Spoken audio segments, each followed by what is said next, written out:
Hello and welcome everyone to New Moon 2023, Cycle 3. So today I'm your host playerzero and we are back with more standard Battle Network 6. And I mean, with all the other formats and even games we've had recently, standard doesn't really feel like the standard anymore, but I guess I'll take that as a good thing. This will be the Cycle 3 stream, so the stream before the start of the Blood Moon. So to briefly explain how things usually work, we tend to have 4 new moon cycles and then a short break. The 4th cycle is a special cycle called Blood Moon, and it lasts for 4 weeks and has 2 different stages with round robin and double cut elimination. Most importantly, the winner of the Blood Moon gets the unique Moon Master role and lasts until the next Blood Moon.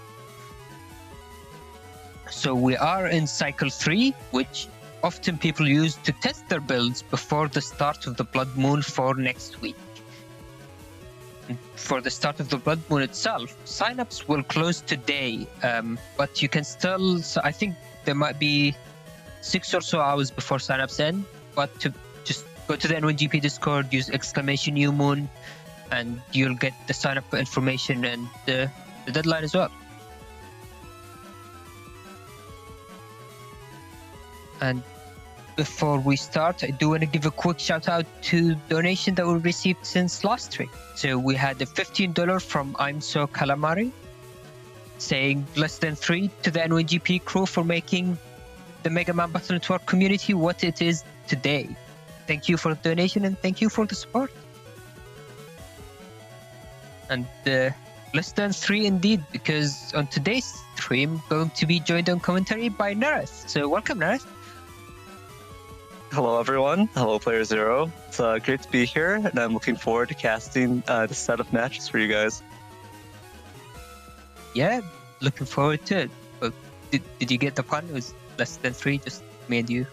Yeah, no, I got it. I got it. Okay, yeah. just yeah. Okay. Yeah, just making sure. All right, with that, let's head into the setups for our first match of the day. Our first match is going to be Kamizo Origami vs Alpha. So I think they've been quite interesting builds for the cycle. I feel like there's been a lot of variation with how people are decided to go. Yeah, I think both of these builds are pretty interesting. The Falzar setup that Kamizo Origami is using on the left here looks like some sort of variation on a build I think Salad was running in the past. To be honest, it looks like the Navicust looks similar, if not identical to it. So definitely pretty interesting here. I think the main difference is I'm trying to remember the precise build that this is probably based off of. I think it's the Magnums in there. Yeah. Right, because I don't think Salad was running Magnums in this folder. So just throwing in some extra Magnums in there gives that extra coverage against Dustcross. Which is pretty good in like Falzar versus Falzar matchups, and also just for destroying traps in general, right? Because otherwise, I think this build would struggle against someone running like 3 anti-damage. It would actually be a little bit of a pain. There isn't that much cursor outside of those 2 Magnums, so yeah. I mean, just looking at that Navicust, you mentioned that Salad used something similar, if not exactly the same. I think it's actually pretty interesting because it looks a bit odd. Someone might look at it and think, oh, that doesn't feel optimal. And I mean, you get to avoid custom bug, you have custom 2 as well as beat, and if beat is bugged, then it will completely deactivate. There is no bug associated with it as with most other Navicusts.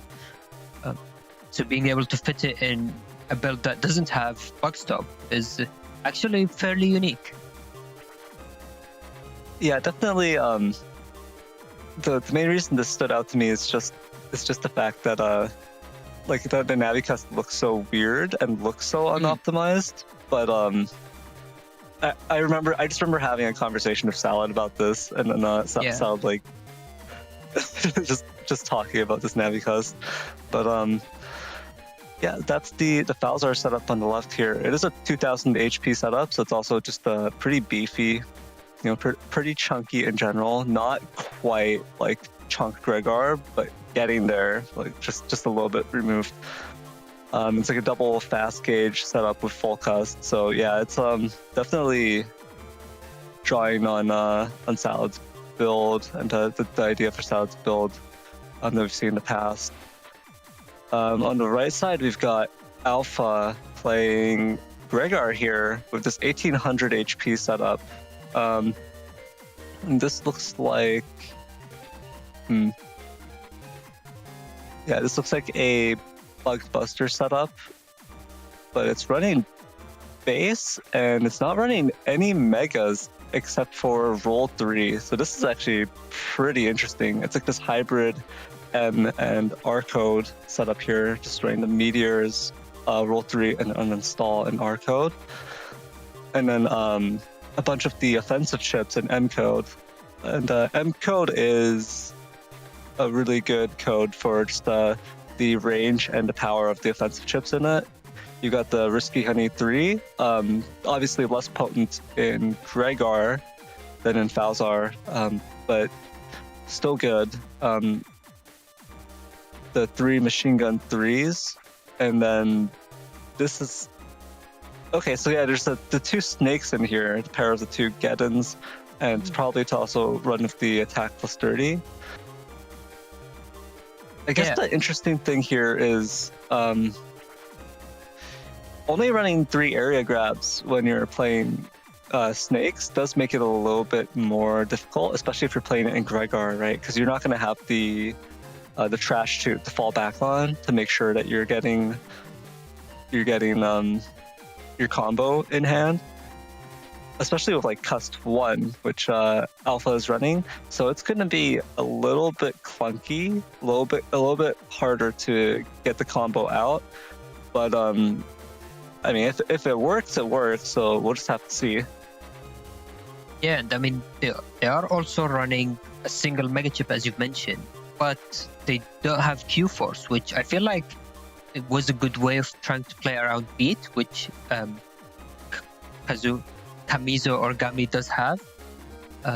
So if they had Q Force, then obviously that one of them would have to go to beat. But because base and troll both are time freeze, so you can use them in a time freeze counter. Yep, that is true. Base is a pretty interesting choice here. It's too bad Soul is in the round. Yeah, I think Soul would be happy with this. And obviously the attack plus 30 can also be thrown onto roll or base here, but like you mentioned, because Kamizo Origami is running beat, Alpha is going to have to either strictly use roll or roll and base as time freeze counters, or Alpha's going to have to toss one of them to the beat. So it's going to be pretty interesting here. Both players running the standard set of defenses here. Actually, a little bit light on it on yeah, I see. Okay, so Kamizo Kamizo just went around and said, I'm not going to run Invis at all, just triple anti-damage with Life Aura, Barrier 200. Alpha, on the other hand, their choice was to drop one of each, so just 2 Invis, 2 anti-damage in here, and then Life Aura. So should be pretty interesting set here. All right. With that, let's head into the match, see how it plays out.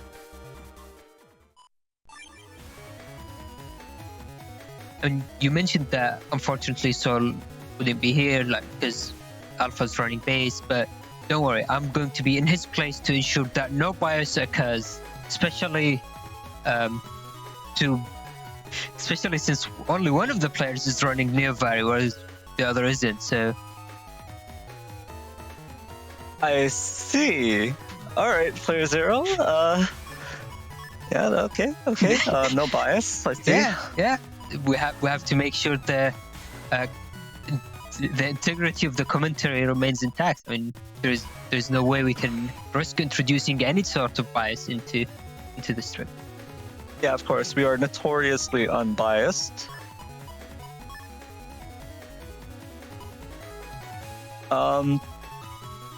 So not quite having the Death Pulse turn 1 here, but it's going to be... Ooh, Judgman actually misses. The Judgman SP misses right off the bat, and it looks like this is a Geddon play on turn 1. Ooh, but this should... Nice. Wow, so Kamizo Origami managing to mash out the full cast very quickly here. Of course, that the barrier is going to block the first hit of this Machine Gun 3. And that's going to give Kamizo some counterplay options here. Ooh, no wind drag. So Kamizo is running 3 wind drags, and that's one of the key combos they use with the other pulse too. But looks like they didn't get anything. Ooh, wow. Yeah, so the Machine Gun 3 with the Erase Cross boost. Oh no! Here comes the second Machine Gun 3. Oh yeah, all right. Oh, I think I saw a Risky Honey 3 at the very end there. It's about to come out. So Alpha could just let it come out here, or could do a cross cancel or beast cancel instead. Ooh, I'm not sure if Kamizo noticed, because they are starting with an Erase Man. So if they try to match that, that will be blocked by the Risky Honey. Oh, never mind. Oh, but the cross cancel does cancel out that Risky Honey. Alpha going into slash here. Gonna take this Erase Man head on. Ooh, into the beast chip charge. Oh, nice. Kamizo getting the double life sword input there, but does get blocked by the anti-damage. There's still no destroy pulse. They are just missing that single Elect Pulse 1. Which doesn't seem to be showing up.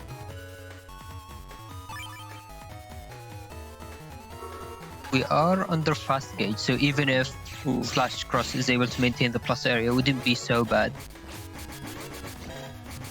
That Invis getting wasted there in that time freeze exchange. Fortunately for Alpha, grab revenge. The flinching from it does end up overwriting the Invis effect, so it doesn't last nearly as long.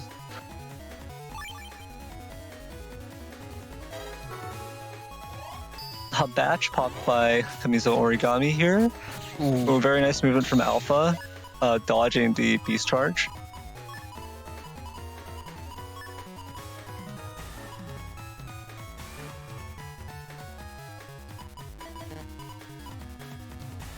But now Kamizo's out of beast out, so they will have to somehow land their destroy pulse normally.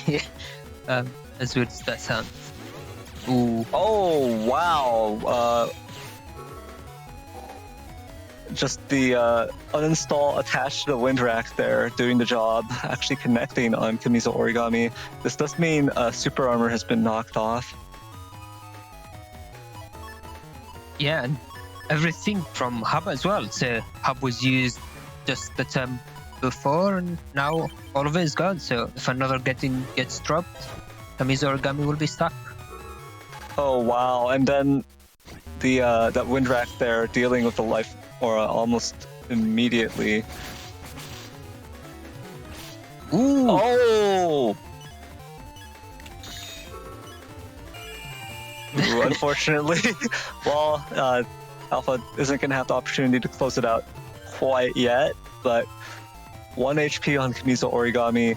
That was a very spicy play from Alpha there. Yeah, no one expects the Snake's White Capsule play. Especially landing. Yeah. Snake's White Capsule right into a confirmed Muramasa. Yeah. The Muramasa even has the slash boost there. It looked like it was partially boosted anyways, or what? Oh, No, that no. was just a test run. So this is the beast out AI, if you want to call it that. But yeah. Do you want to explain how that works actually? Well, you see, the beast over AI is pretty similar to our current models of AI in that it's not very good. Yep. You could remove the eye, and that would be more accurate. It's just, yeah, unfortunate. very, very unfortunate for Kamizo Origami there. Yeah, so even though Kamizo Origami had Ulip Pulse, which you might think, oh, this is perfect answer to Invis. It pierces Invis and still does damage, sets up for the Destroy Pulse, it's a perfect 10. But for Beast Over, apparently, no, it doesn't use any chips in when the opponent's in an Invis. So, yeah, and now Kamizo Origami down to 1 HP, dancing around on the Sanctuary panels here, but oh, when this HP will buy and a just a dream. little bit more time. Okay, this should save them. Oh, Oh, wait, is that enough? Oh, there is no wow, undershirt. there's no undershirt. That was just the comeback right there from the Groundman SP just doing it. That was very nice usage of the defenses there in order to buy just that little bit of extra time. Alpha not able to get the bug fix, so the bugged Buster was actually stopping Alpha from closing it out with 1 damage. Just having to use the slash cross charge shot gave Kamizo Origami the opportunity to continuously block it with anti-damages. Yeah, and I mean, buying just enough time. that is always why you want to bring Undershot. Undershot is one of the most powerful and smallest Navicast parts. It's literally a single square that can very easily make the difference between winning and losing. If they had that there, then they very well could have survived and won.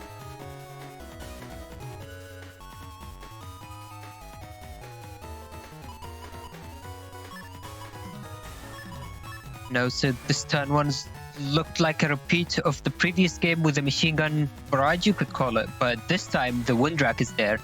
So Kamizo Origami is considering going into Beast Out using the Electric Pulse combo to get the immediate D-cross, but let's see if that's going to work out for them. Ooh. The second machine gun, does clip them. Yeah, a bit of damage coming through. Nowhere near as much as last game, but still decent.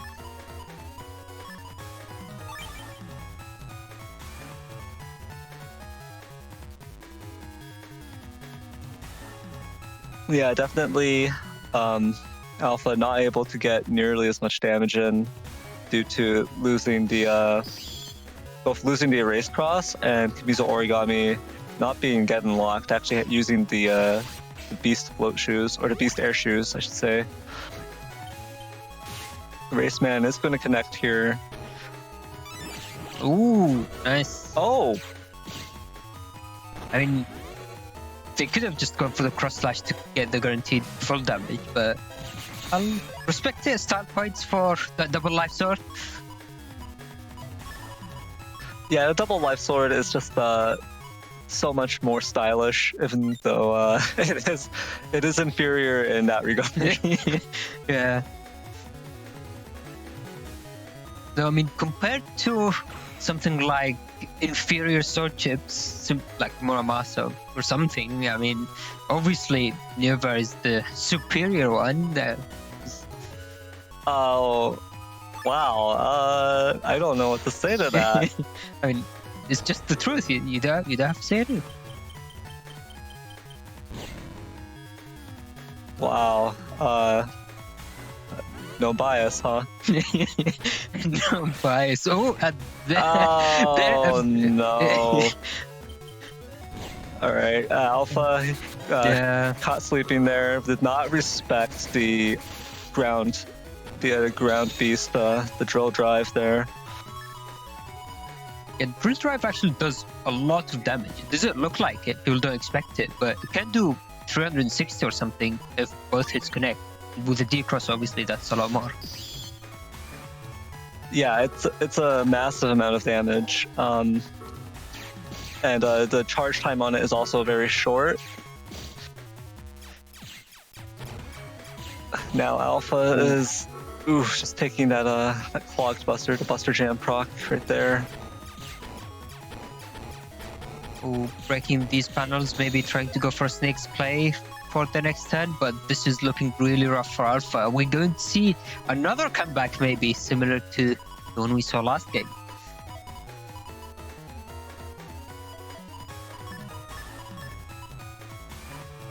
It kind of looks pretty hard here for Alpha. Yeah. Especially because Alpha doesn't have undershirt, so this grab revenge will do the trick with one hit. Unfortunate. Well, well played to Kamizo, Origami, and Alpha. And if Alpha had undershirt there, the match would have lasted about a half second longer because you would survive that first hit of the grab revenge, and then the second hit would get you. But then we would have got into game 3 because game 1 would have ended up different. But yeah. Exactly. So, always bring your undershirt. Always bring your undershirt, indeed. But yeah, well played to both sides. And I think both players are actually on the relatively new side. I don't remember if they've been in many new moons before. Yeah, I hesitate to say it's their first, but if not, pretty close to it. So welcome to both of these relatively new players. Yeah, definitely. All right. The opposite of new players going to be heading into our next match with Marvino vs HonorNite. So if you thought the setups from the last game were spicy, I mean, just take a look at this. What am I looking at here? Marvino with the no Giga. Yes. Not only is it no Giga, wow. it's literally only Star Code. Yeah. It's 4 Reflector 3s. What am I? Wow. As usual, I'm speechless. What the heck, Marvino? Yeah, and I mean, it does make sense, as Alpha saying in chat. Marvino is an all-star, so makes sense. Just running all-star. Yeah, this is wow. All right, well, HonorNite on the other hand is running a Giga, but is running Delta Ray Edge, so that's also pretty spicy. Element Man SP, of course, the always reliable, always effective Element Man SP. Looking at this though, both players are looking to drag this set into the mud here with the slow gauge. Yeah. Going to be quite a slugfest here in this Gregar versus Gregar matchup. Yes, it's going to be really interesting, especially if you briefly look at Marvino's build. It is all-star, but he does have a lot of really good chips. So, I mean, obviously bug fix, a lot of good navis, and a lot of the standard chips. But there's also the 2 Geddons, which, to be honest, I'm puzzled by. Because he doesn't have air shoes, doesn't have any way of gaining shoes, and no, I mean, outside of the holy panels, no panel return, nothing like that. Yeah, it is an interesting choice here. Yeah, I wonder how these Geddons are going to be used. Of course, Geddon is actually a very versatile chip. You can be using Geddon for defensive and utility purposes. So it's perfectly fine if in those cases. But then if you want to actually get any offensive mileage out of it, you're going to have to think about which cross you're using it in, because you're going to want to be standing in a specific position with a specific cross to actually be able to land anything. I feel like it can be a pretty interesting option to try to bait the opponent into hitting your reflector. So you're both just standing there bustering or something, and you just get a counter hit from that reflector. Yeah, Uvu in Twitch chat asked, would Geddon negate Reflector 3 since it's a wave? And Inasuka already answered, not in 6. But yeah, the reflectors do not need an unbroken line of panels or anything. It's not really a wave in 6. So it just travels down the entire row of panels, regardless of the condition of the panels. Yeah, I think you could compare it to a buster shot. It's just like a projectile that flies through very quickly, but in theory can be avoided. This is... I don't know what to think about this matchup. In terms of the HP values, obviously Marvino's got 500 HP over HonorNite, and neither player is running recoveries, which is pretty interesting here. So if it comes down to a slugfest, both players do have charge max and attack max, which you would expect in Gregor. So you would expect that the extra HP would give Marvino a bit of an edge if it does just become trading charge shots here. But of course, it's going to come down to just the footsies. So I guess something else to mention here is that HonorNite is running Neo variable here. Of course, Neo variable, the inferior sword chip. Inferior. The worst sword chip. I don't see a real reason you would run Neo variable over something like a sword. Just because a sword, you can put it in, it's star coded, so you could just throw it with anything, right? Whereas Neo variable, I mean, it's an encode, so unwieldy. It's like and Neo variable is like sticky and gross, because you're trying to use it and then you have to put in the inputs and you're just standing there. Just feels like you're a little bit gummy. It's gummed up. I don't know, you say that, Nerf, but last game one of the players was running Neo variant, the other wasn't. I don't know. Well, we'll see. We'll see what happens in this set here, because I think this Neo variable is just gonna drag HonorNite down. Okay. We'll have to see how that goes, though. All right, let's head into the match.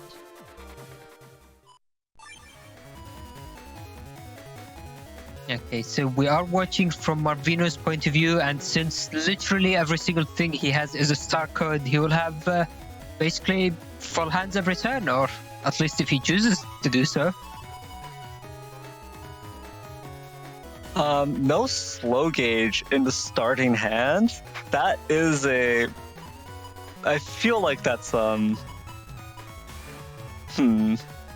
because locking 5 chips per turn, just burning everything in 6 turns would be fine if it's like all slow gauge turns, right? Because you might just straight up delete your opponent through charge shots by that time.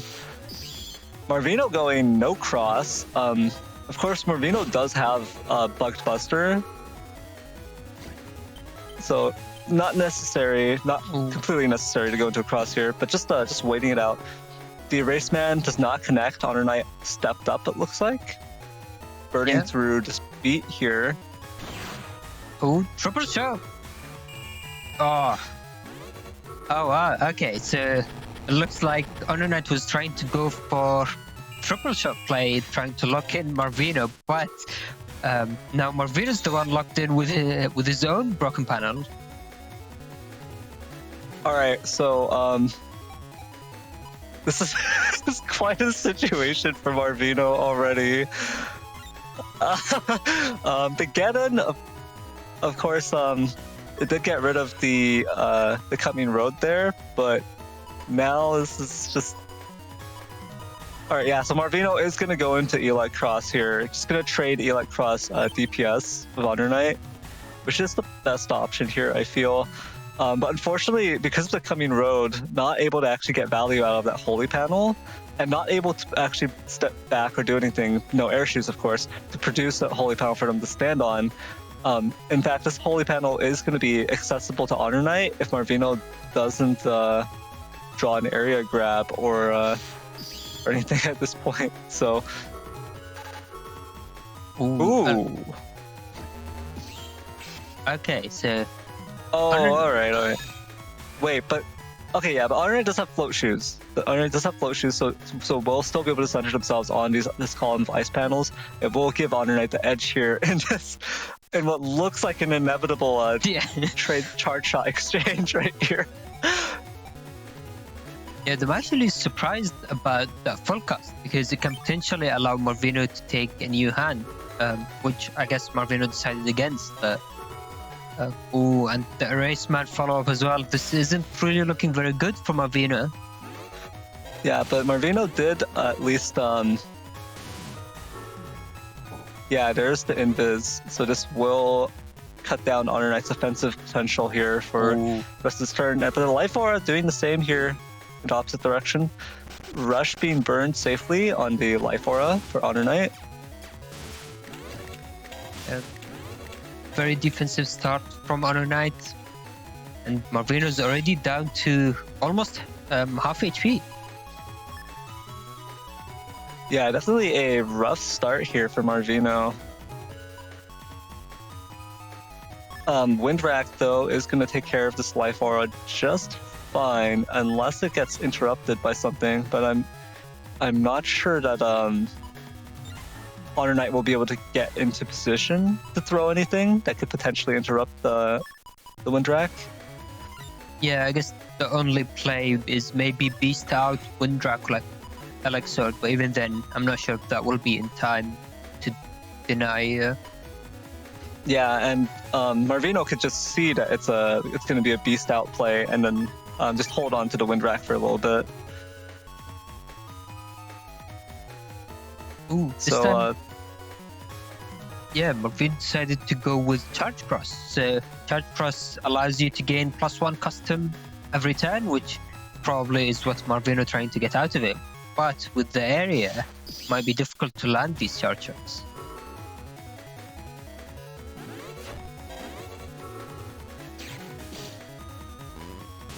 Ooh. Oh. Getting that holy panel back, Marvino is going to be able to reduce the damage taken by a little bit here. Ooh, nice movement from Marvino, and placing the holy panel at the front as well, so now he has 2 panels he can move between. Oh no, and now there is 0. Yeah, this should be Element Ice, yeah. Both to get a D-Cross and to remove the holy panels. And a free charger as well, and regains the area. Ooh, pretty powerful turn. And now this is going to be a tough situation because ending with +1 area here for HonorNite is going to give HonorNite the option of going into slash on this turn, and the guaranteed DPS there would be enough to just delete Marvino on the next turn.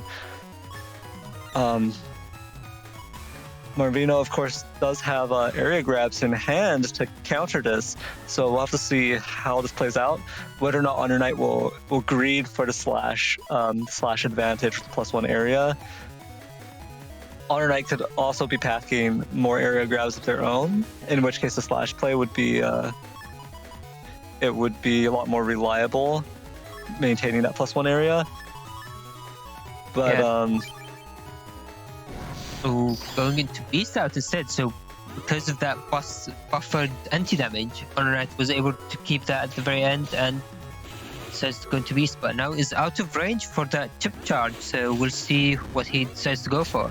Oh, Elixir, but nothing else so far. Oh, wow. Ooh. Marvino, the absolute madman with the reflector 3s. Oh, but stepping into it, into the elect beast. Getting clipped at the very end, and now these panels are cracked as well, so if Marvino isn't careful, he might end up being trapped by them.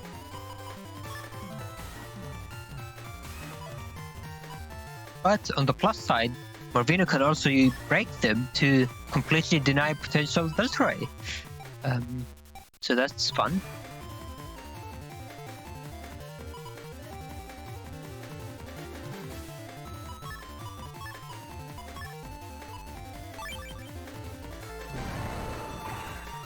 Now second beast out coming out from Marvino. Ooh, the Mac Pearl is coming out. Oh, wow. Yeah. And that looked to me like it was an attempt to center for Delta Ray. Oh no, Marvino's HP. It's looking scary.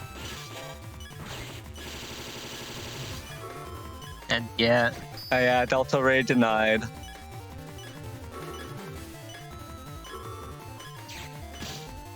Oh, wow. Marvino even blocking that area grab bit. Ooh, Coming down right to the wire here, 23 HP to 206. This could be...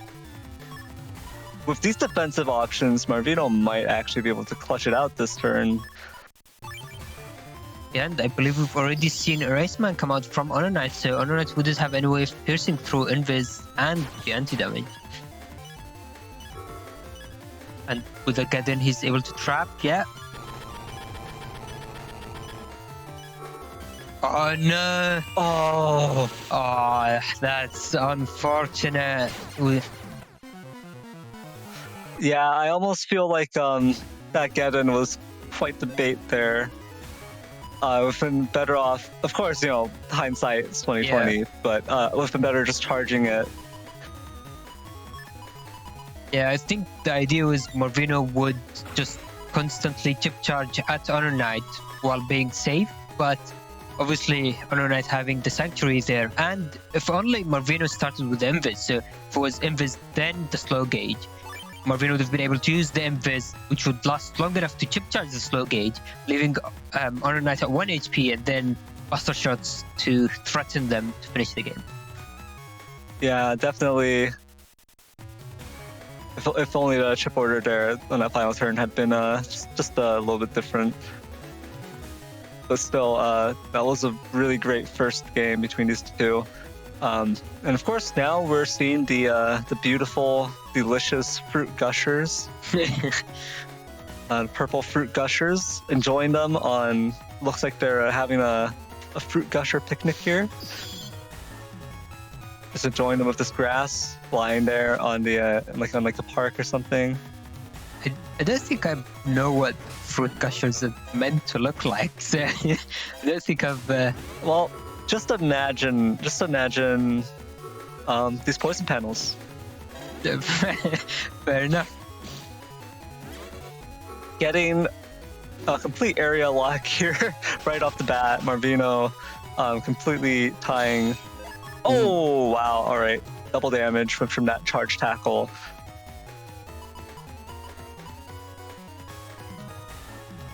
And then this could be a... that Tengu Man is really interesting, to be honest, because in this mirror matchup here, Gregar versus Gregar, it does offer Marvino that utility of being able to deny Erase Cross from HonorNite. Yeah, so I feel like for Marvino, it's going to be an interesting play for this next turn. He's considering going into maybe Slash Cross and taking Gaiden, stepping forward, or taking the Tengu Man as you mentioned, trying to deny crosses from HonorNite. Yeah, it's an interesting situation because both Ground Cross and Tengu Cross can be used here against some of the two of the core, most powerful basically crosses. I have to say to say most powerful because obviously all of the Gregar crosses just have so much power in their charge shots and just provide so much of a punch. But Slash Cross and Erase Cross generally speaking, are considered. Anti-damage is gonna block that, and then there's the Geddon locking both players in place here. Slow gauge gets used, and then both players throw up a trap. Anti-natty on Marvino's side, anti-damage on HonorNite's side. Yeah, I mean, I'm actually surprised that Marvino didn't go for the slash cross with Geddon, because Geddon can actually, funnily enough, be good to defend against area return. So if Marvino was pushing forward and used the Geddon, then the Grab Revenge would have gone through and the area return. But because Marvino wouldn't be pushed back, he will keep the area, and you can just block the Judgment box with it. So yeah, that's true. That would have been a very good offensive play here. But the panels returning here. HonorNite popping Life Aura. The Life Aura timing from HonorNite has been very nice this match, using it to completely block one turn and just dealing damage for free, basically. Ooh, yeah, and this wind rack here from Marvino is going to take care of this Life Aura, though. Or a Tenguman. Ooh, yeah, that would burn two defenses at the same time. It would take care of the Life Aura and then also trigger the anti-damage right afterwards. So that is also looking like an attractive option. Also taking a wind rack just in case, yeah. Yeah, that does allow HonorNite to go into Erase Cross without having to worry about a decross potential afterwards. But I don't know if Erase Cross will be pivotal in this specific matchup here. I feel like with a folder that's literally all star code, you can probably get quite a lot of chip charges in one turn, so without having to worry about different elements. Oh, true, but we're talking about HonorNite here. The area grab. Ooh. Oh. Ooh. Let's see. Oh, the area trap. Is it? Oh. Is it happening? Oh, Neo variable denied though. Yeah, there is. If only HonorNite was in Erase Cross instead, then was able to use all of these movements for extra beam hits. And it looks like Marvino has no outs to this area trap right now. This coming road trap. So this is gonna be quite rough. Yeah, I'm not sure exactly how long, but conveyor panels do time out eventually. I think they do take quite a bit of time, but they do have a time limit, so eventually Marvino will be free.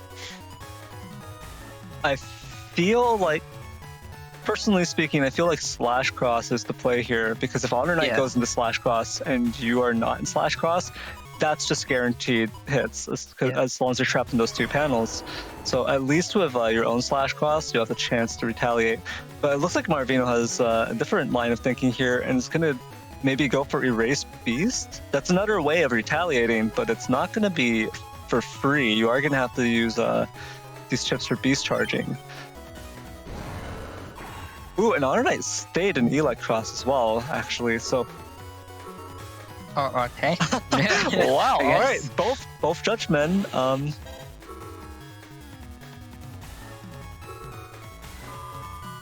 Ooh, and Marvin is just using his chips instead and going to potentially wait for a counter hit. Oh, there it is. Yeah. Oh, wow. Yeah, HonorNite's a little bit scared there now. And Marvino even just just not bustering in order to give HonorNite, in order to give the illusion that there might be an erase tail coming, and that actually resulted in HonorNite trying to dance around to dodge an incoming erase tail potentially instead. So a small optimization there from Marvino, basically saving him 1 or 2 charge shots worth of HP. Ooh. Broken slow gauge. Oh no. Oh, yeah. Full cost immediately coming out. It's often very difficult to try to both react and then mash a lot of your chips when a full cost comes out. So if it's near the beginning of turn, it often just ends up coming and going without being able to react to it. And sometimes you just press OK and there's not much you can do. Yeah, you could hear that that frustrated mashing from Marvino, just going really. All right, well, yeah. just going to keep this current hand here.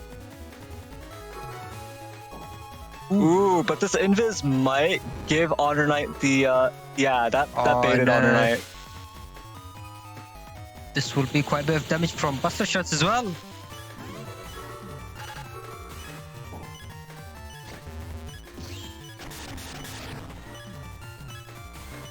Using Elect, trying to get some value with breaking panels, but I feel like that's going to backfire because Marvino doesn't have shoes either, so he wouldn't be able to chip charge. And a single boss that was so good from Marvino. Just wow. But yeah, definitely HonorNite could have potentially used that a column of broken panels to prevent a beast charge from coming in. But Marvino just being very patient, being very patient with the timing on that, not letting it get denied or anything. And HonorNite ended up taking both hits there. Yeah, and then at the very end as well, Marvino recognizing that he needs to stand there, take the hit, keep bustering just to guarantee his attack landing. And he did that, and he barely snuck through that final buster shot just before the turn ended. Yeah, so definitely in the previous set, we had the new players coming in. Here we have the player zeros. I guess that's one way of describing them. Those are the two types of players according to the start of the screen. That is true. But to be fair, I did join after both Marvino and HonorNite, so I mean, I'm not quite that old. I'm not sure what you're talking about. I thought you were a primordial being. I thought you were here like before Battle Network even existed. You were still player zero, right? You're still doing variable swords and and 50 hit meteor knuckles. So true. We see a double beast out coming on turn 2 this time. Oh wow. Ooh. Both sides just trading. Oh, and both sides missing. Oh wow. What a turn. Yeah, the erased beast just coming out for both players here. All of those reflectors.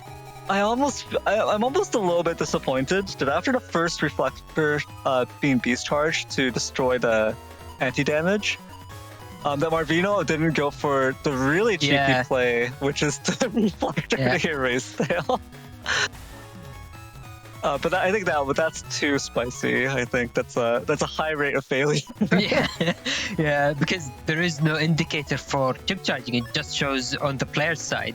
So having to risk it and potentially just waste a chip instead of a guaranteed 220 damage is quite the risk.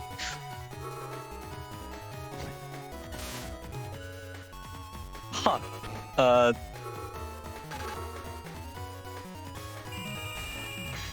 feel like that one might have been a buffered input just to start with a judgment like that, but yeah. I do think that looks suspiciously like a buffered input.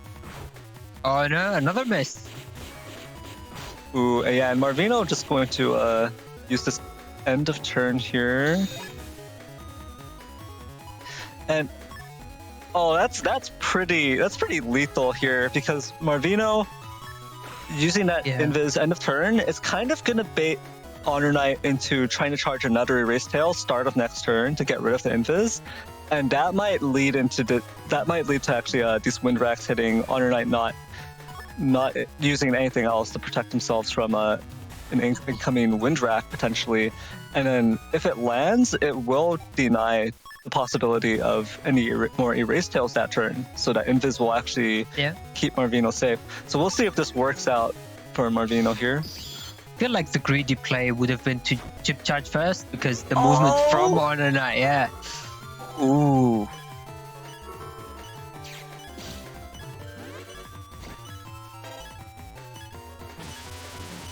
Oh, just freely walking through. Oh, what?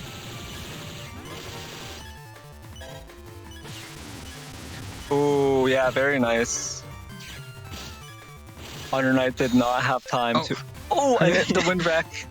The jump scare wind rack at the very end of turn. This is an interesting position here, because HonorNite does not have that many options here in terms of actually being able to move. It's going to have to be like an Element Man or Element Man SP or whatever to generate those ice panels, because Sanctuary has already been used. So Marvino does have an HP deficit here, down 130, 140 HP, roughly 143. But Marvino does have a bit of freedom of movement here, so this slight advantage. Yeah, but I'm not really sure what Marvino should do. I feel like the crazy play would be to go slash cross, step up, use Geddon, area grab, and Holy Panel, step forward. But wow, this is spicy. Oh, wow, all right. So didn't even take the Geddon, I mean. This is very spicy. This is quite a gamble of a turn, but Marvino, let's see if this Beast Over is going to pay off. Yeah, I mean, in game one, in the first match, we saw Kamizo Origami go for a Beast Over, which didn't quite do literally anything. But this one should be slightly different at least. Well, not great start, but... Well, of course, the Tangy Man just can't connect there, but this is... HonorNite in Twitch chat saying that was an Elements Man, which could have opened HonorNite to move and get out of that. Yeah. Oh, wow. Yeah, that beat ended up being pivotal there. So what was taken away there was the Element Man. Oh, no. Marvino, you absolute bad man. You're 0 giga. Well, let's be fair here. Delta Ray, the fact that Delta Ray can be entirely blocked just by standing on the top row does mean that when your opponent is actively trying to deny it, it is basically not having a Giga. So a little bit, slightly evenly matched there, right? But wow. Marvino and HonorNite, two veteran players, both of them running very interesting folders here, but giving us quite a show. Yeah, quite a show indeed, and well played to both sides, and yeah, that was a lot of fun. And with that, let's head into the setups for our next match of the day with Zero Guy vs A4 Average. Did you just refer to yourself as Zero Guy? Is this your way of like distancing yourself?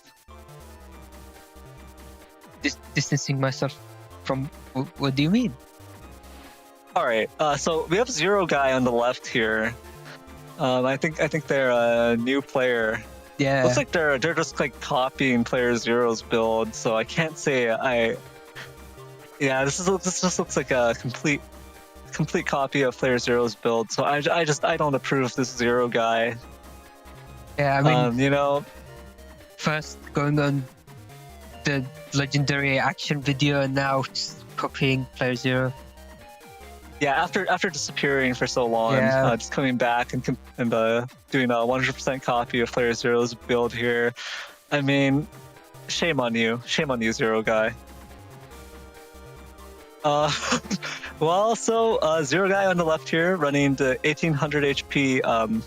This isn't Falzar, of course. 1800 HP Bugged Buster setup. So it's a triple Bugged Buster, charge attack, attack max, speed max.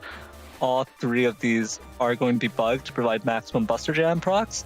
And then, of course, there's no bug stop. Instead, there's bug fix so that the Buster Jam can, well, exist. Yeah. And then it's a G code with bits of splash for the critical chips here and there, of course. Life Aura, Neo Variable, of course, the inferior sword chip, making its way through here. Meteor Knuckle, of course, and the Recovery 300s. Groundman SP, of course, in code for G code. G code just.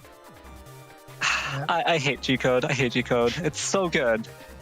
It's so good.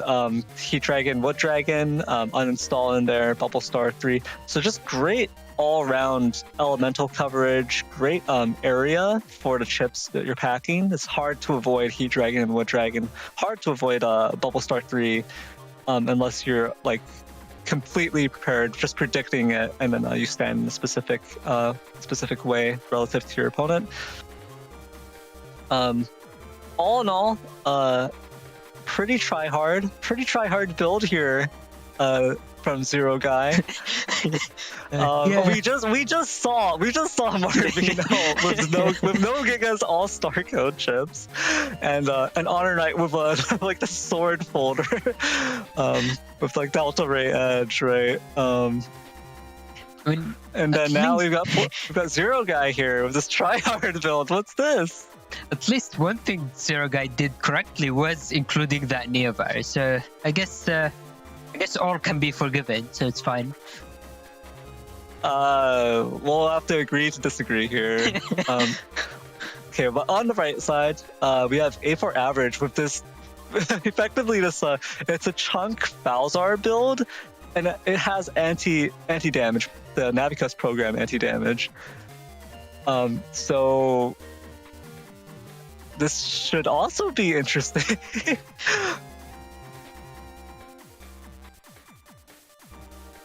Yeah, I mean, A4 average is running quite a lot of HP. I think that's a lot more than what you might expect people to run, and the 2 recovery 300. It is a J-code folder, to be fair, and if you're running J-code, then you might as well just include the recovery. There's pretty much no reason why you would. Yeah, so the build itself, very, very interesting here. I believe the speed max is. Oh no, wait, this is. Yeah, so actually I don't see a charge max in here. Is that just incorrect on the Navicus? Yeah, list? so I think they mentioned in Twitch chat saying that the image is the incorrect one and the list is correct. So they should have 100 less HP and the charge max in there, yeah. Okay. So they have 100 less HP. Okay. Shame on you, A4 average. Shame on you. But yeah, so it is going to be an interesting, very interesting build here. So this does also result in some in Buster Jam procs being an option here. But of course, they're not going to do anything until A4 average pops Hub Batch and then Bug Fix, right? Then the DPS is actually going to be there. But those options are there. So it's like this. It's kind of weird. You've got like this chunk Falzar setup, right? High HP. And the anti-damage, of course, can be very spicy. We'll see if it blocks anything big here. I do think it can potentially block like the entire Meteor Knuckle, right? So Yeah. So there is that potential hype. But yeah, gonna have to dig around for the Hub Batch and for the bug fix. And obviously you're gonna be digging at it with Cust 5, right? Because no custom in the build itself. So we'll see how that pans out for A4 average. There is Death Pulse in here. Pretty standard selection of J-code chips. No Judgeman SP, interestingly enough, just a normal Judgeman star. opting to go for a Groundman star as well, I guess for that anti-Gregor coverage there. Anti-recovery, of course, a staple. Everyone should always be running anti-recovery. Pretty common chip, pretty standard, nothing special there. Yeah, no bias. Anti-recovery, truly a great chip. And should run anti-recovery and nearby. That's where you want to be, pretty much. Don't get ahead of yourself there. I don't know if Neo Variable is I don't know if it has proven itself worthy to stand next to anti-recovery. That's a bit of an ask. Neo Variable, I'm willing to accept that maybe Neo Variable is like on par with a sword. Okay. But I'm not sure that you should be using it with anti-recovery, right? You might get the anti-recovery dirty there. Okay, I mean, there's still a bit of progress. Last game it was, sword is better than Nearby, but now they're about the same, so we'll see how it goes by the end of this game. All right, I'm looking forward to it. And I think that's all I have to say about the match here, about the builds, so... Alright, let's head into it.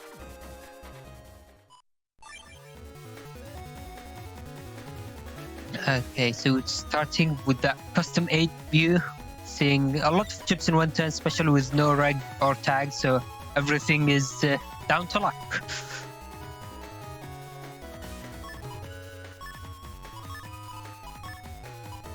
I can't approve of that. No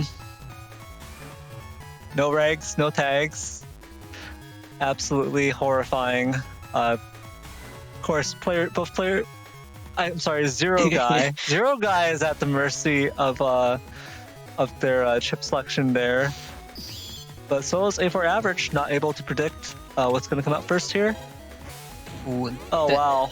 The instant Buster Proc to deal with that first barrier, but there is also the anti-damage Navicast, denying some damage as well.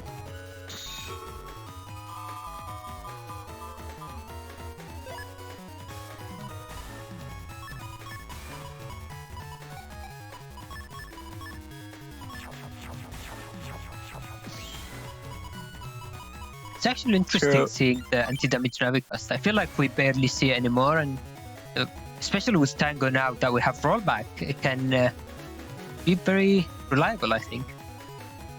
That is true. Now with rollback on the anti-damage Navicast, it can definitely be very, very powerful. Of course, the downside is you're going to be staying in base Mega Man form, trying to get value out of it. So, of course, A4 Average has lost access to it going Dustcross here. Very nice panel grab here. But no Buster Jam procs, looks like. So, even with this roadblock, no extra damage getting thrown in here.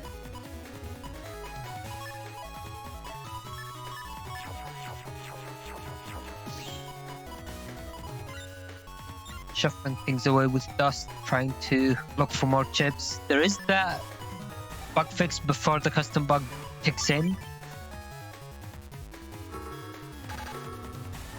Ooh, yeah, that erased, man. That is going to be painful for A4 Average to receive. Right into the bug fix, right into the full...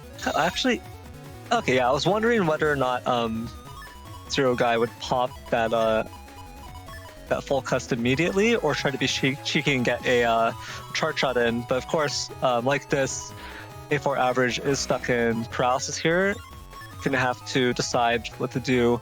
Either cross cancel and again lose access to the anti-damage Navicast program, or just mash out of the paralysis here.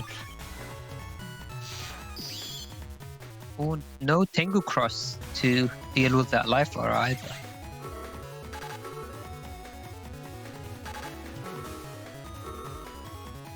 Ooh, well, that's pretty good value, getting those panels back at least.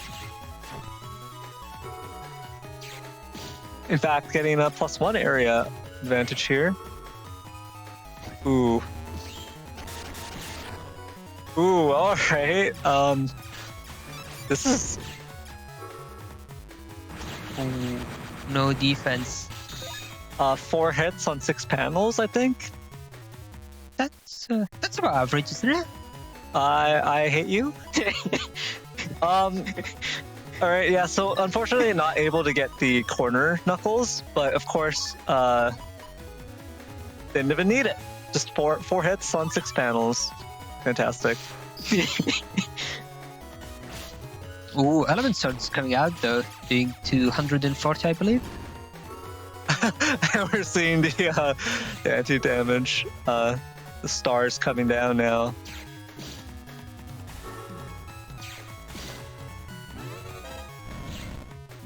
Ooh. Oh, this is where it could get pretty nasty though. Zero Guy, of course, drawing the uninstall now. If that connects, that will get rid of the anti-damage Navicus program. So, Oh, Grandman SP going to deal with that barrier and do some damage as well. Pretty good value.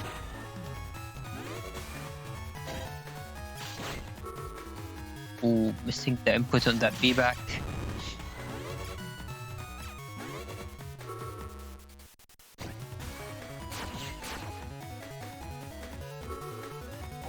oh wow, all right. And the turn life aura there.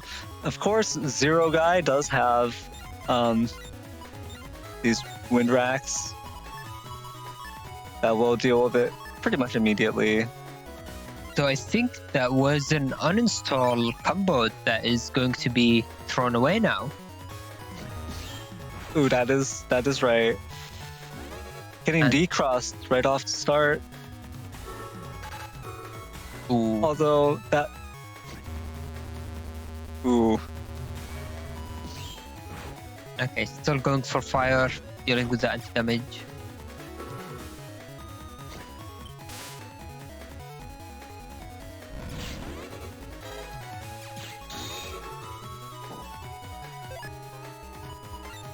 A for average wow. still has Destroy Pulse, still has quite a number of chips actually left. I don't think we've seen the Hub Batch either. Have we seen recoveries even? Yeah, I'm not sure, but I'm not sure about the recoveries in particular, but there is a big HP difference here, even if you factor in the recoveries. Zero Guy does have a lead here. But Ooh. wow, the Death Pulse coming in, and now the Hub Batch. Ooh, that's yeah, now this could still be a very rough situation. Of course, the blind is preventing Zero Guy from seeing exactly what HP A4 average is at, but it shouldn't be long before this gets closed out with these Buster Jam procs.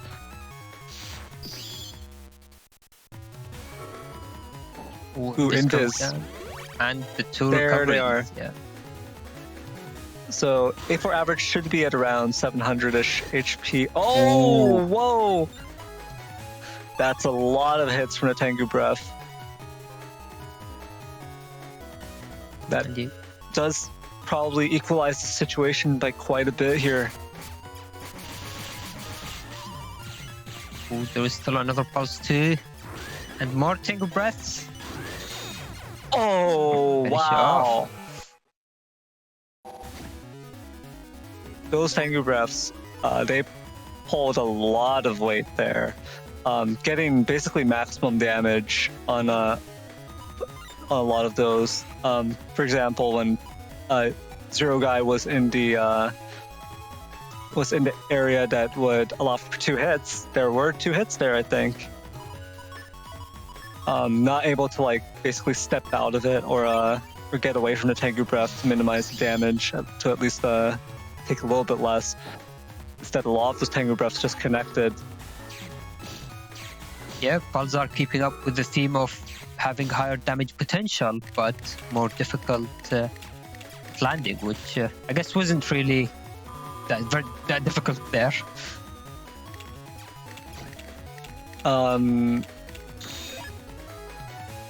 I'm not even sure. I don't think Zero Guy managed to buster that barrier off even at the end. Did something actually connect there, or? I don't think so, but I'm not too sure. Yeah, it's still there. So still not able to make use of this erase man here. This is pretty unlucky. This is pretty unlucky for Zero Guy here. I'm surprised the for average isn't trying to go for like charge shots, trying to break panels, especially now that they have a batch unlocked. They can do decent damage actually with the charge shots. Does add up.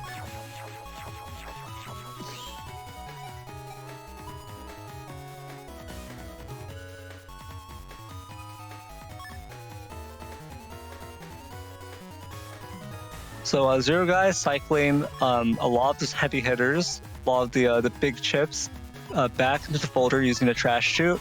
So those will show up again later, and they'll be showing up in a clump together because of the way trash chute works. So instead, Zero Guy wants to focus on getting value out of this. Actually, no, it looks like Zero Guy's gonna toss the erase man and just go for this hand instead. Ooh, Tengu Cross is coming out from A for average, which does make sense with the area, but unfortunately that Judgment is going to deal with that and the anti-damage underneath as well. Ooh.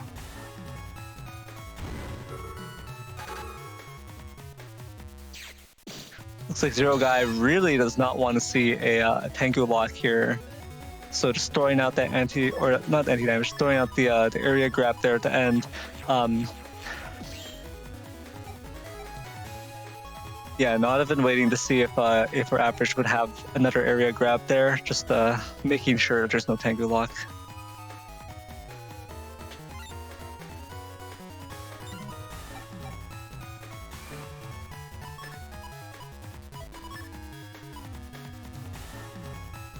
Now, there is that life aura in hand, but obviously taking a life aura into Tengu is always very risky. Ooh. But Tengu that goes into Beast out in a Destroy Pulse folder, maybe a bit less so. Yeah, there it goes. Ooh, the Best Pulse.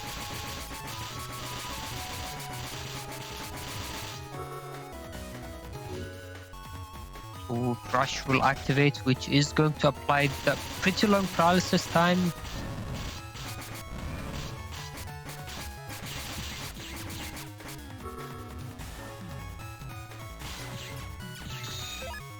So I believe that the trap is either anti-navi or anti-recovery there, because I do believe those dragons and everything actually did connect. So not triggering an anti-damage means it must be something else.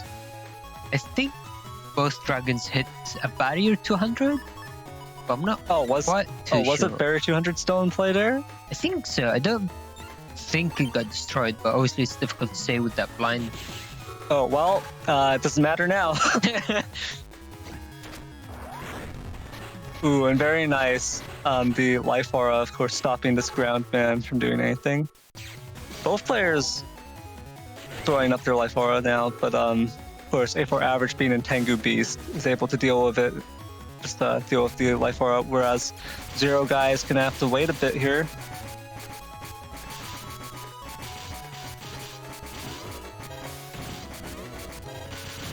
Was that Grandman SP or just a normal Grand? I believe that's just a normal Groundman. I don't think A4 average is running Grandman SP.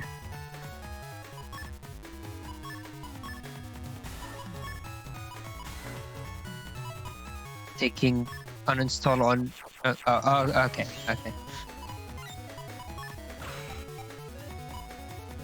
Well, Tengu back B here. I don't know if we've seen the no, this should be fine. This should be fine for Zero Guy. But gonna front load some defense here just in case, going into this encode turn. Ooh, Boomer could mean a follow-up with the Element Sword. Oh no. Ooh, this is gonna be really brutal. Yeah.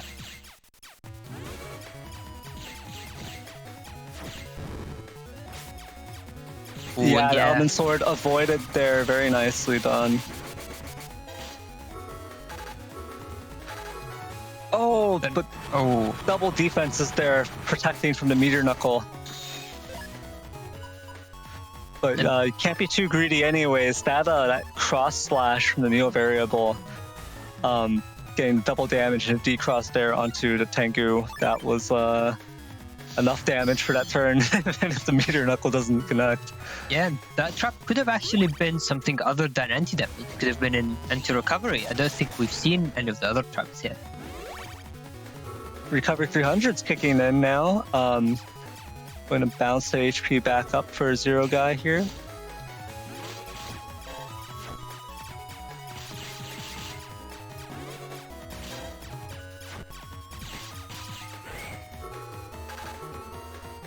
Ooh, yeah, the Invis gonna block the Tengu Man.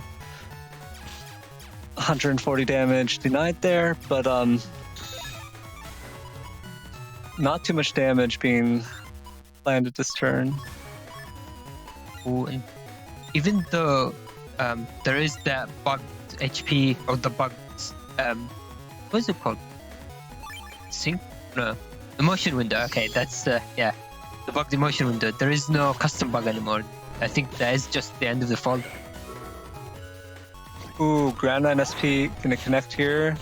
Juicy 390 damage plus breaking, cracking some of these panels. Ooh, but the recovery 300s.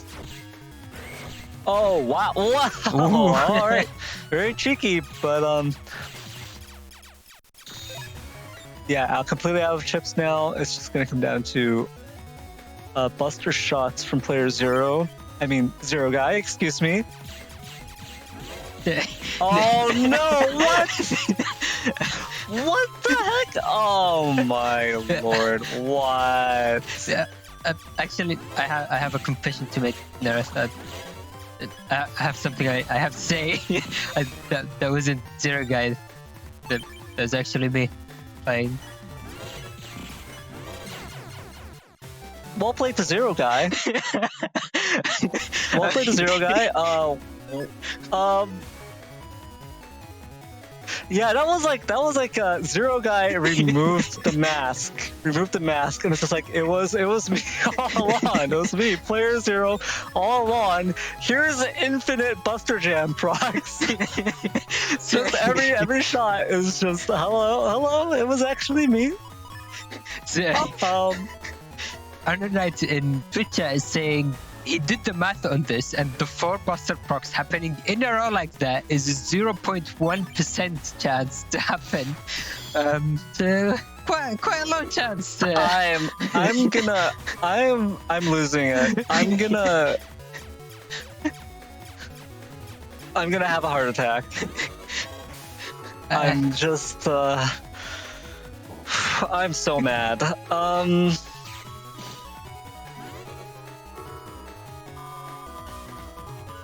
I will say I did feel bad about that one because it's a bit above average, just slightly, if I do say so. That was player Zero, pretending to be mortal, pretending to be a normal person, and then seeing how it works out, and just being like, all right, well I'm out of chips, so. I guess I'll just revert to my true form.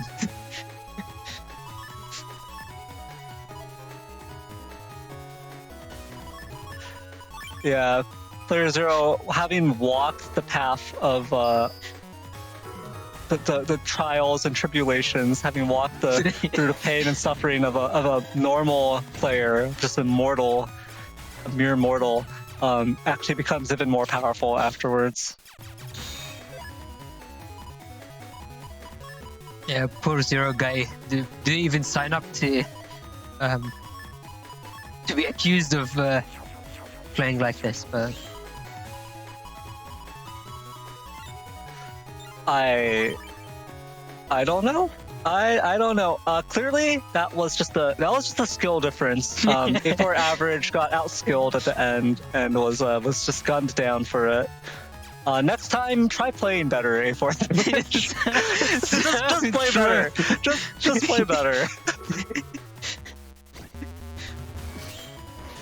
All right, Element and Grass gonna come down here. Just the Buster off here. Ooh, the anti-damage does get knocked off by a Buster Jam proc. Life Aura for both players on this turn, but player 0 already has the Wind Rack to deal with it, and pops the anti-damage end of turn. Oh, that's rough. Yeah, the immediate Buster Shot just instantly doing it and allowing for a full cast to go through as well. These recovery 300s a little bit suboptimal here, seeing them this early, but also seeing just that Neo variable Meteor Knuckle combo already here as well. But player 0 can opt to just relax a bit, get another turn of the Dust Dig with that full cast. Yeah, now cycling away those undesirable recovery 300s. They wouldn't provide any healing at this point. Now there's potentially a... Yeah, so player 0 going to opt to go for the G code turn instead. Get some value out of the uninstall, the utility, and everything, as well as potentially knocking out some more defenses this turn. Doesn't look like A4 average has anything though, so this could just be some free damage. Ooh, yeah. Now it's kind of awkward here actually because we don't actually know if A4 average had any other defenses there, and might just have defense on their next chip waiting for a time freeze. So it still feels a little bit sus to just go for the end code offense. So it looks like player 0 recognizing that is gonna go for this leading with the Wind Rack, leading with these other chips, and I don't think Neo variable was even locked in there. Yeah, I feel like in my head that was going to either be Beast Out turn or maybe Tengu, so I wasn't sure which one. Oh, that's not anti-damage. And was that 5 hits or 4 hits right there? I think actually a little bit unlucky for a three panel knuckle. I think 5 is about the average for 3 panels, but I'm not quite sure. Okay, yeah, so HonorNite in Twitch chat confirming that was 5 hits. So that was fine. Of course, by player 0 standards, that was horrible, but the Death Pulse getting blocked by the anti-damage there. Things are looking rough for A4 average.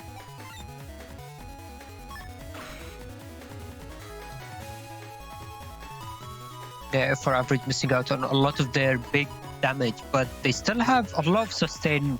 I mean, the HP is somewhat low, but I don't think we've seen, or have we seen the recoveries? I don't remember now. I'm actually not sure either. The yeah, I mean, on 3 panels, some of us would be lucky to even get a single knuckle to hit. You know, think of all of the poor net battlers out there who they just want this, even just one knuckle is enough. You know, and we have player 0 here monopolizing all of the knuckles. You know, I don't know if you guys know, but you know, it feels really bad when you get the 0 knuckle Meteor Knuckles. I don't think you can actually get 0 hits. Ooh, it looks like there was a beast jump there, so A4 average actually took a hit there, despite not being in the actual range of the breath, just instantly taking a hit and then returning. Well, it does look like that trap is an anti-navi. But I've already chip charged both of my recoveries, which we'll see if that pays off. those Tengu breaths just putting out a mass amount of damage in the previous turn. Now player zero just has to finish things off here.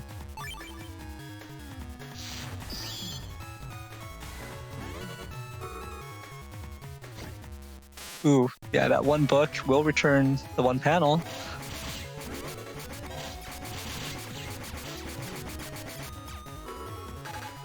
Of course, Invis will block this Element 9 SP on grass. Just opting to go for Elec to at least break the panels. Ooh, 100 damage. Every bit counts here to end. Oof. Yeah, so we can see that once player zero unmasked himself and reverted to his true form, that was pretty much just a not entirely one-sided, but player zero still had 1100 HP to work with at the end. Absolutely disgusting, revolting even. Well played to player zero and A4 average. All the best. I wish all the best to A4 average and none of it to player zero. Thank you for submitting that. That was a wonderful set. Yeah, and I mean, just to put it in context, I think the 0.1% chance is higher probability than landing 8 Meteor Knuckleheads in a corner. Yeah, it's quite unlucky. I hate player zero. So true. All right. All right. With that, before we head into our next match for the day, we are going to take a short 5-10 minute break, and we will be back for more action afterwards.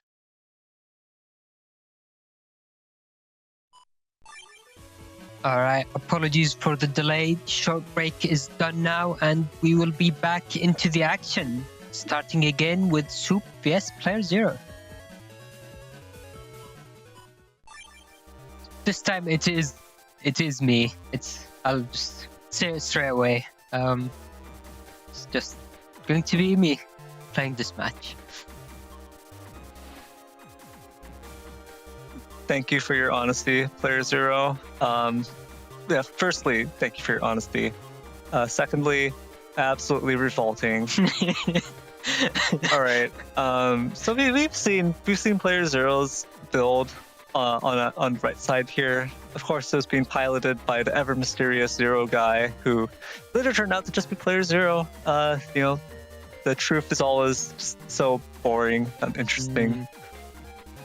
But the jig is up. The deception has fallen apart here. Soup on the left. First game we've seen of the day. What woes QQQ? Oh, I didn't even realize the code spelled anything. All right. So that's pretty interesting. This is a Gregar. This is going to be a Gregar versus Falzar match. In fact, I think this is the first Gregar versus Falzar today.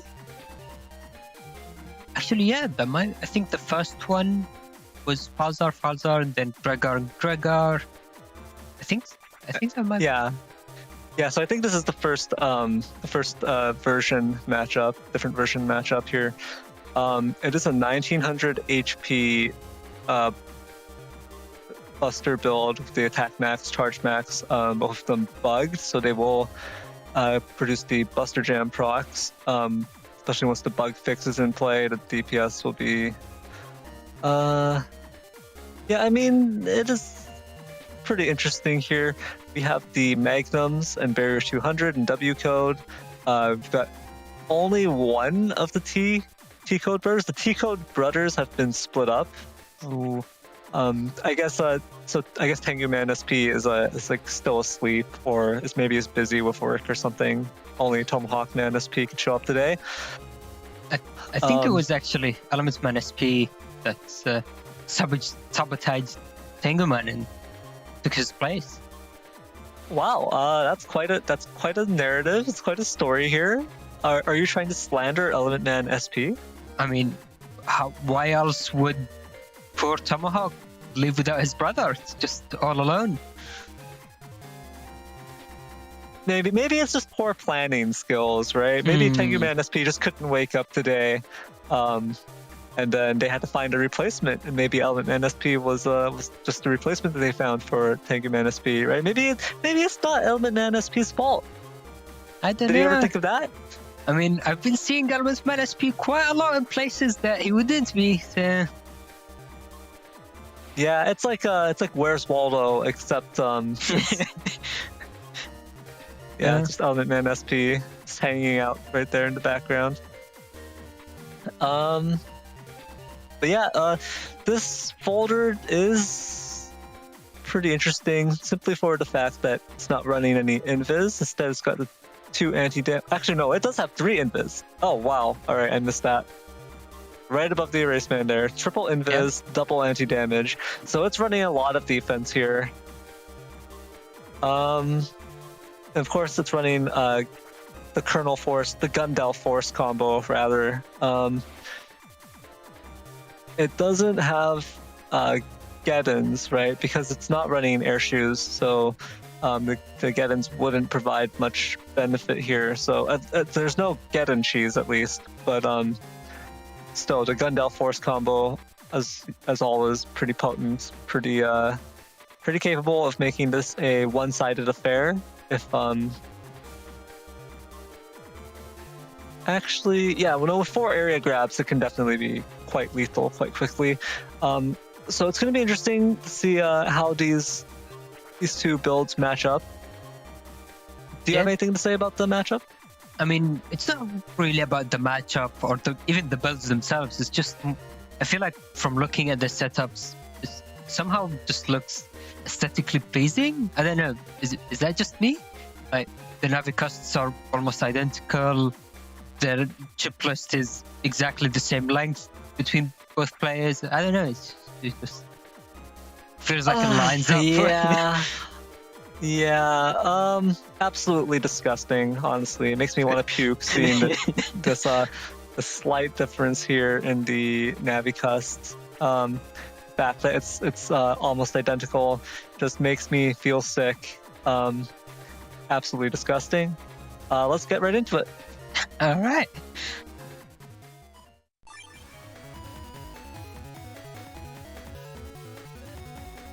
We are watching from Soup's point of view, and we do see that regged and I believe tagged as well, or no, we don't see the slow gauge, so this isn't quite the tag combo. But both Elements Man and Tomahawk Man right next to each other. All I'm saying, it would have been perfectly good position for a Tengu Man to be in there instead, but here we are. That's true. Yeah, think about that value from just getting a double SP Navis on the first turn like this, just the unloading on your opponent. Instead, going for this kind of awkward, just a Magnum. It's just like predicting that it would be Dust Cross instead, but yeah, now there isn't even an area grab here, so Soup has gone straight to just spamming Buster. Yeah, actually, now that you mention it, I feel like it was an interesting start, because if Soup was predicting Dust, then going into Slash feels a bit risky because they can easily be decrossed, but yeah, I don't know. I think it was just going to be like basically hoping that the Magnum would take care of Dust, and then they would just be able to pressure. But I still feel like there wasn't that much purpose in going for that. Ooh. Oh no. Oh no. All right. playerzero mashing through the chips here. What does he have? Oh, that's a game changer here for this turn. Ooh. Oh, whoa. Yeah, perfectly played there from playerzero. Unfortunately, Soup's offensive here has hit a bit of a roadblock. Even if it's +1 area, the Slash Cross is just not able to get any value. Yeah, so this is going to be kind of a rough position. I almost feel like it's not even worth staying in Slash Cross here, because obviously your opponent is running Meteor Knuckle and Groundman SP. The Groundman SP, while it can't connect with its broken panels, that risk of the Meteor Knuckle is just pretty lethal here. Oh no, this is... Ooh, a lot of area grabs from Dan. And yeah, that reversal. Ooh. Buster procs.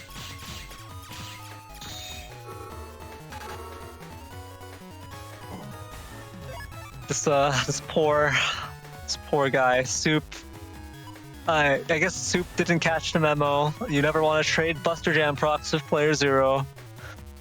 Didn't see what had transpired earlier on stream, because obviously this matches just play out in chronological order, right?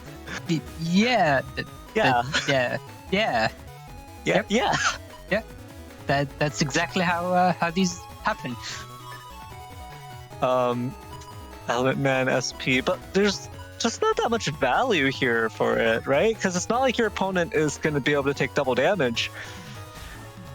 There's no grass set up for Element Fire, and then... Oh! Oh, wow. Oh, no. Oh! Okay, never mind. playerzero is a filthy cheater. Ooh. And ending with a Bubble Star, which denies Soup from using chips, though I feel like they probably would have wanted to hold on to that hand anyway. This is just too dangerous of a position, isn't it? I mean...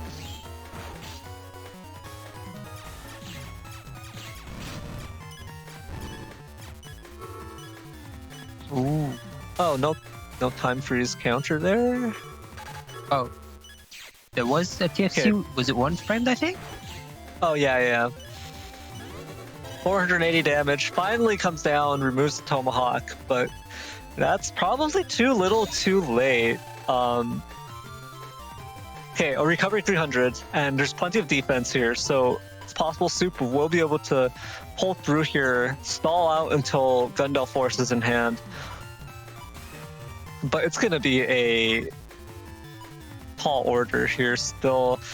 A lot of playerzer's defense, or playerzer's offensive options are still going to be here, so...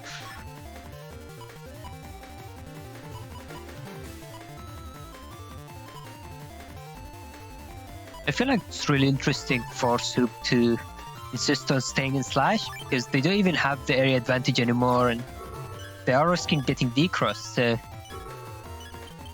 Yeah, definitely if I were Soup, I would have switched crosses a while ago, because the Slash cross is just a liability here.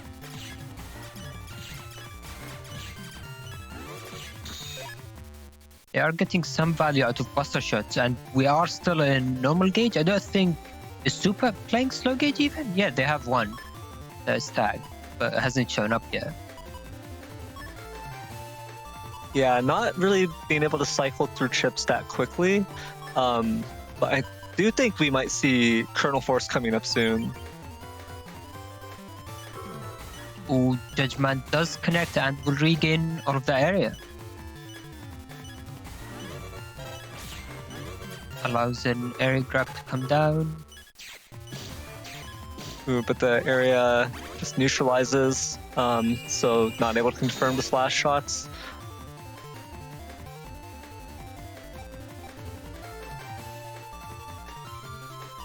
Still looking...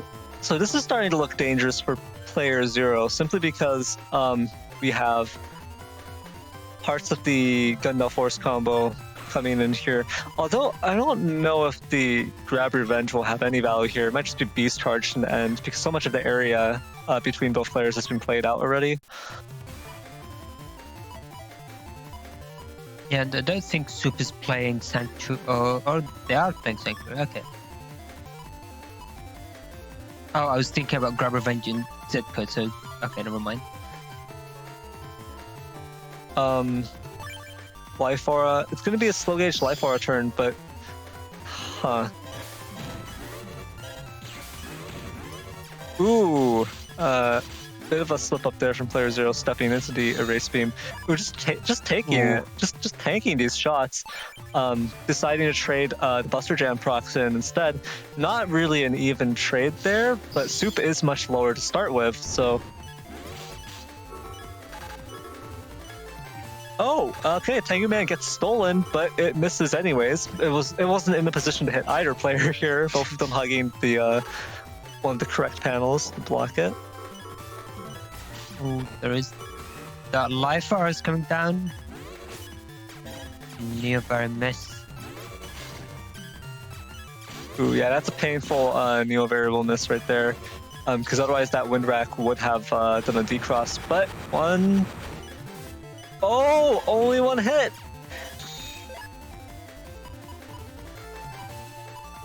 But wow, Soup hasn't progressed their hand enough to be able to do anything. Still hasn't drawn some of the critical chips here. Wow. Player zero actually only getting a one-hit Meteor Knuckle. This is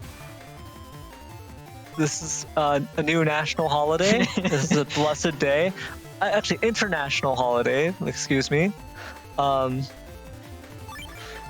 mean, this is cause for celebration. Everyone, just break out the champagne. You know, this is it. Oh, I don't know about this game plan from Soup here. Not gonna do the beast charge. Holding on to the anti-damage all this time just to block it here. That would have been basically game if that ground NSP had connected. So, ooh, but the one erase tail that's thrown out does miss. So Soup still staying in it, still using that the defense to block player zero's remaining offense here. And now we see the Gundel Force. I mean, they don't really need the Gundel Force anyway. There's yeah, they don't. Elements Man ×2 and a Wind Rack is more than enough. Or like an Erase Man and Wind Rack. Yeah, this is definitely overkill, but we're gonna have to see what happens this turn, because alright, Life Aura does block it, but it's effectively being baited out, so now this Wind Rack will take care of it. Oh, yeah. Yep. There it is. That was pretty impressive, though. We got to see exactly how much damage that drill drive from the ground beast does, leaving Soup at 1 HP. So if things had been played out just even a little bit differently, could have gone the other way. But yeah, still quite impressive. There was a missed Neovari, which could have potentially made the difference in a position like that as well. So. Yeah, definitely. Because missed Neo variable definitely factored into it, because it would have broken the defense and allowed a Wind Rack to go through and actually do a decross hit. So that would have been 280 damage right there. Or rather, 260? 280, isn't it? Is it Wind Rack 140? Oh yeah. It would be 280 there. And looks like we see another repeat of game one with the Slash Cross vs Tengu Cross somehow.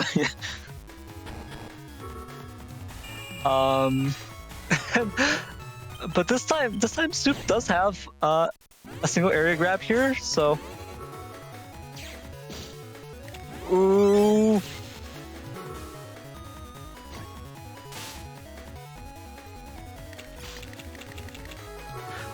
I feel like that was a bit of a misplay there.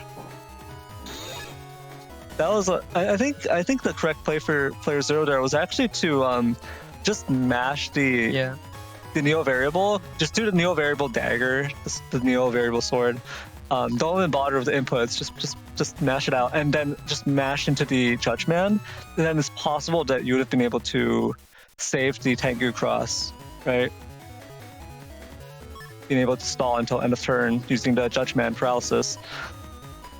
But instead, Player Zero did the Supersonic Boom input. I don't exactly remember, but I feel like someone said that doing the input could be faster than having no inputs. But yeah, I'm not really sure how that works out.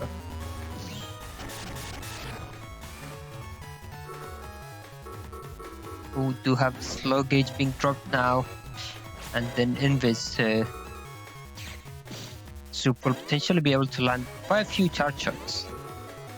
Ooh, and denying both area controls.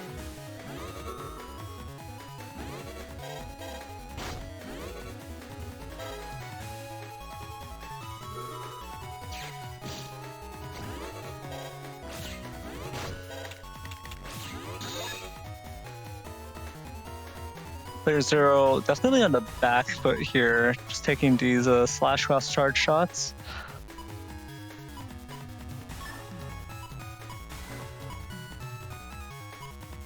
Oh, now Soup's looking at a life aura turn. This could be really big because they've already decrossed Tengu, and I mean it's not like Tengu would have been a good option against the slash lock here. Yeah.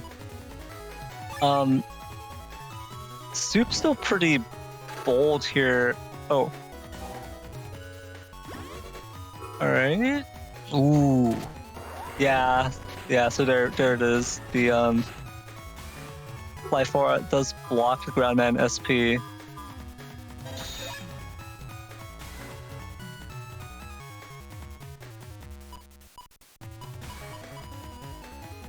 Ooh, looks like Soup might be thinking about keeping the Elements Man maybe for decross. But I feel like this hand is a bit too valuable to lose, because next turn if they don't take the bug fix now, it will go down and it will basically keep ticking down, and they will have less and less chips to pick from. Whereas this turn looks perfectly fine to take like Sanctuary or bug fix with Invis and other stuff as well. Yes, I think Soup also doesn't really necessarily have to worry about the specific chips they're locking this turn and how it affects their offensive gameplay, because they've already got a firm position here with the Life Aura and +1 area with Slash Cross. Ooh, they step back now because they don't have air shoots. They wouldn't be able to confirm the charge shots.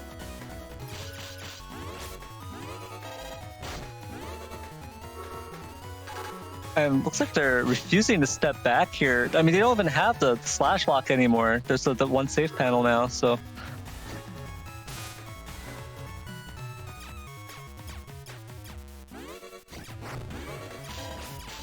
Master Bug is still very smooth movement from Player Zero there.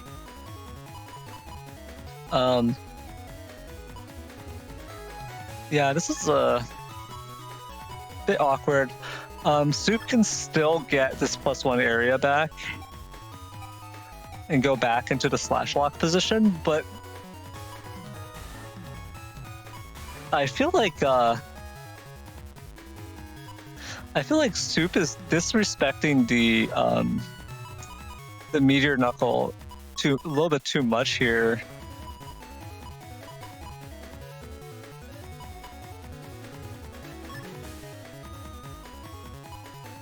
Ooh, looks like they're going with no defense at all.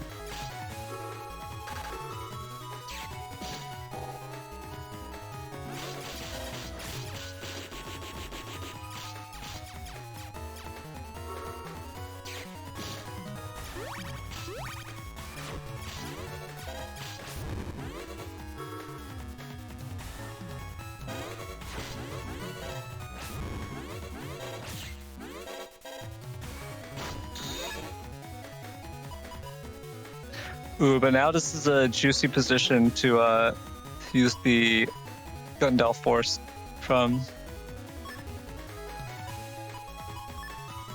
But I guess this turn will have to be dedicated to knocking off the Tomahawk SP first if you want the Gun Del Sol portion of the combo to land. Ooh. Oh, that was that a... That was really strange. Was that a buffered input from the last turn? I feel like it was, but I don't fully remember. Because I feel like there was... That would have been... there would have been no reason to do a 9-panel meteor knuckle like that. Yeah, I feel like there was definitely just no reason to do 9-panel meteor knuckle like that. So, right, because your opponent is slash cross and is definitely going to step up to do their slash cross charge shots. At the very minimum, you can guarantee a 6-panel meteor knuckle, right? Yeah. So I do feel like the 9-panel meteor knuckle, that had to be a mistake right there. Some sort, or like an input carried over. So, but well played either way to Soup and to playerzero. Yeah, well played. I do. Sorry, you go ahead. No. So I was just saying, after the match, Soup was saying they thought they could potentially get deleted by the buster shots at the very end there, but then remembered they have 1,000 HP. And to be honest, given the previous match, maybe it was still it could still have happened. Yeah, maybe. But we did get to see the pretty potent slash cross charge shots, the slash lock, right? +1 area, just able to confirm it over and over and over. That is, of course, one of Gregor's strong suits. And Soup managed to defend themselves, managed to block the Groundman SP, and to basically just protect slash cross the entire time, which is pretty scary because really the meteor knuckle can pretty much almost instantly just that one meteor knuckle connecting a couple of unlucky knuckles, extra knuckles landing in there, basically just completely melts you, right? It'll take like 90% of your health, 80% of your health, just right off the bat. So really Soup just having no fear there. But either way, that was well played to both players there. I'm a little bit shook. Okay. I'm a little bit shook. I think most Gregors would respect the meteor knuckle a little bit more and respect the Groundman SP a little bit more. But I think that life aura on the Groundman SP turn, that was pivotal. That definitely saved the position because that doubles it from 390 to 780 damage, which is a huge amount. And even after that, there's still the meteor knuckle to look out for, even after having blocked the Groundman SP. So just pretty bold decision making from Soup there. Just deciding, you know what, I'm not scared of meteor knuckle. I'm not scared of the potential like 1,600 damage. What's he gonna do? What's he gonna do? Delete me? There's no way to hit like 9 times in the middle or anything. Like it's not like exactly. But yeah, well played. That was pretty interesting to watch. In fact, that looks like go ahead. We did receive a donation from Soup just now for $5 saying, I want to be the very best slash cross there ever was. Surviving Knuckles is my real test. Blocking Groundman is my cause. All right. Yeah, thank you for the donation. And yeah, I think that was very clear from that gameplay.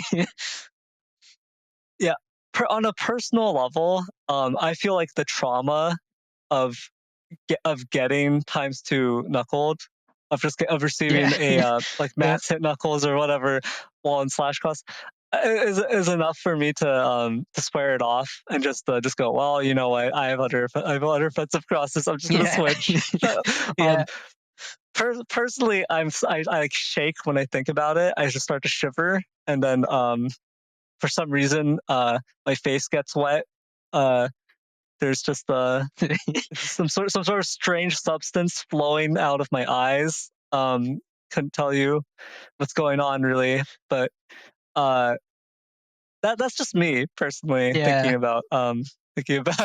But you know, so some of us are just built different, right? So so once again, well played. But I think now we can head into setups for our next set of the day, which I believe is Symes versus Hunter. All right, and now we're back to having fun and seeing interesting builds rather than the hyper-dedicated, optimized, I guess you could call them builds. I don't know.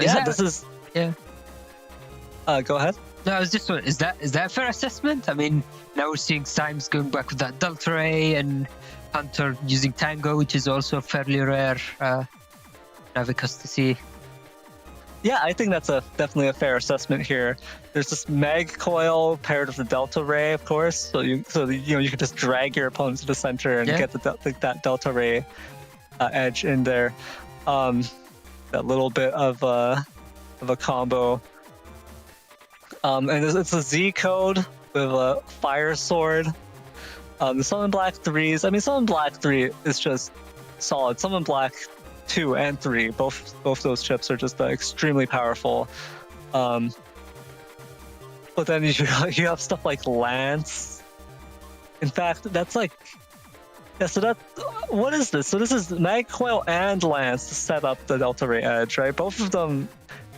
So you would, I don't know. Is this really is that like a real combo? Is there actually, if those things connect, is it actually impossible for your opponent to step up and dodge Delta Ray? I think in theory, but the issue is that if you're no, I guess even if your opponent has plus area, if you can combine it with a Windrak, then Windrak, Lance to push them, and then Makol maybe. All right, so yeah, we can see the form of this dream taking shape here.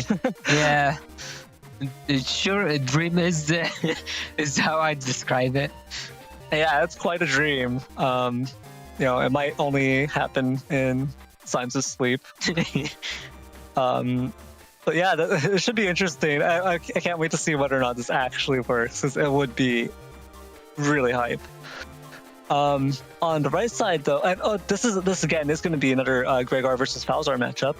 But on the right side, we have Hunter setup, which is mostly M-Code offensive chips, right? And like I mentioned before, M-Code's got a really great slew of offensive chips to choose from.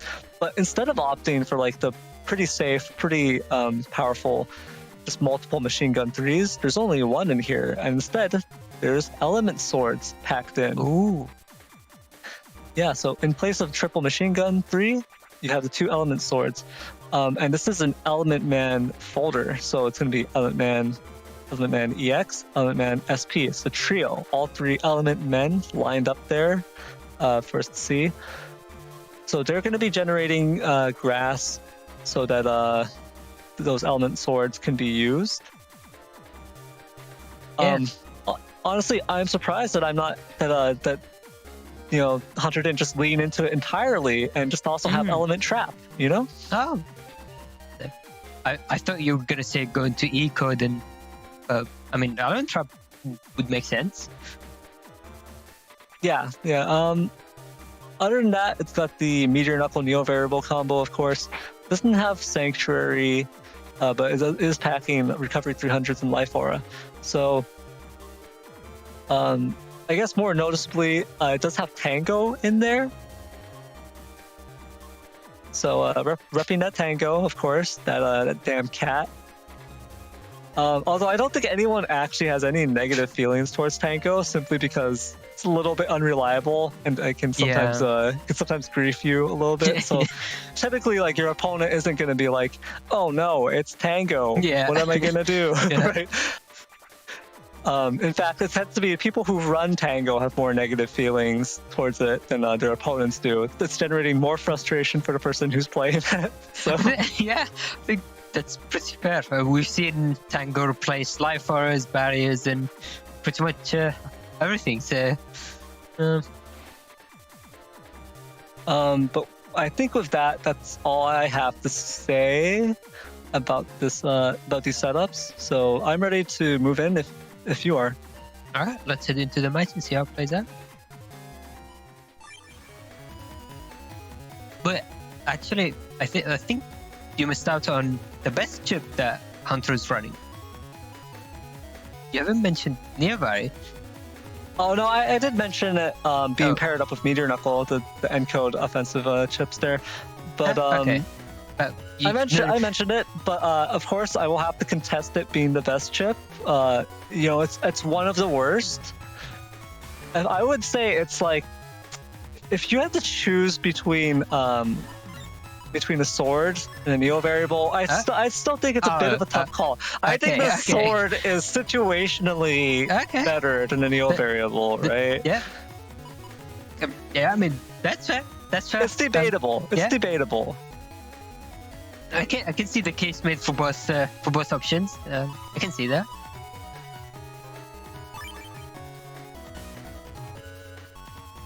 And we have a starting grass field here, which is actually good for Hunter's element swords. So there's the potential to land them right off the bat. Ooh, but these cracked panels being generated by Symes here will quickly take care of the grass panels in conjunction with the Dust Cross charge shots. Charlie coming out and ruining some of those grass panels as well. Ooh. Turn 1 life aura. But Symes will just take care of it in an instant with the summon blacks. Oh yeah, it was right. I didn't realize you can drag a summon black. How much MP do they have? I think they're straight up. I think it's perfect. I think they're actually just like 50, but I could be wrong. Maybe they're like 40 something. But I maybe they're exactly 50. I'm having trouble remembering precisely. Yeah, I mean you can run 2 of them, so they have to be close to 50 at least. Yeah, they have to be close to it. Yeah, that's true. Oh yeah, because you can. Yeah, I see what you mean. So here comes the Summon Black 3. Takes out the Life Aura. Ooh, I think that Judgment a bit unfortunate. Ooh, that was very nice movement from Symes, baiting the Element Man. Let's see if there's an Element Man SP to follow up. Oh, very nice again.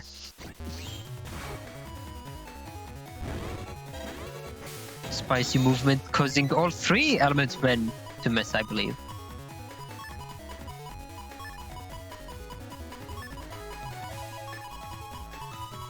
We do see Symes with the very unusual recovery 200 instead of 300 in the folder. It is on code, but still feels very odd to see.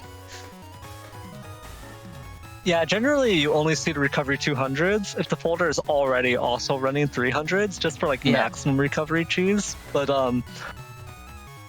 yeah, just running it because it's in code. It's the Delta Ray folder, so that's the whole point. So Symes leaning into it entirely, just going for the Z code.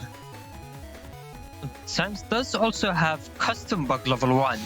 He does have custom 7 and Charge Cross is helping things slowly, but this is potentially scary with being decrossed. Oh, wow. So the grab banish was avoided entirely, but it does still return to area.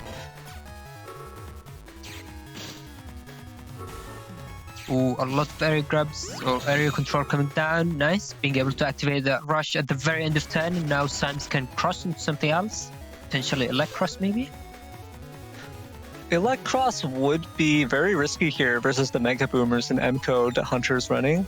But also, you want to like... I don't even know if you want to grab Revenge right off the bat. I feel like you want to anti-damage because Meteor Knuckle here is a confirmed maximum Knuckles.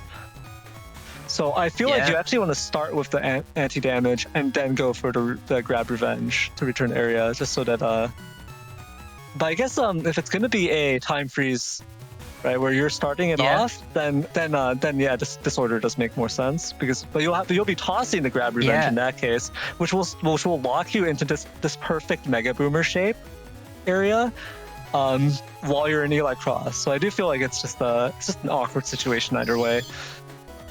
Oh, but looks like Hunter stayed in Spout Cross, so maybe we're not going to be seeing. Oh, that.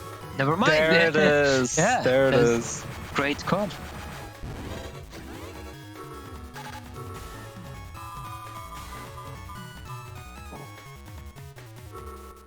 And another panel grab coming down. This next 10 is going to be potentially very painful for Symes if he has no answers to the Tomahawk. I feel like this is still quite risky. I feel like instead of using the defenses here, it'd be better just to area grab once and step forward, because then the Mega Boomers have no way of connecting. And then you can just oh, but here's Tomahawk anyways. Yeah, here's the... But it looks like it's a charge shot coming up first. Oh. Let's see the second one. Oh no, there is a Muramasa. That was a bold choice, not using the anti-damage right away, because I think most of Hunter's like time freeze heavy hitting chips have already been used up, so there's not much to time freeze with. So Symes unfortunately did eat that Muramasa. It's a big hit there, equalizing the playing field for these two.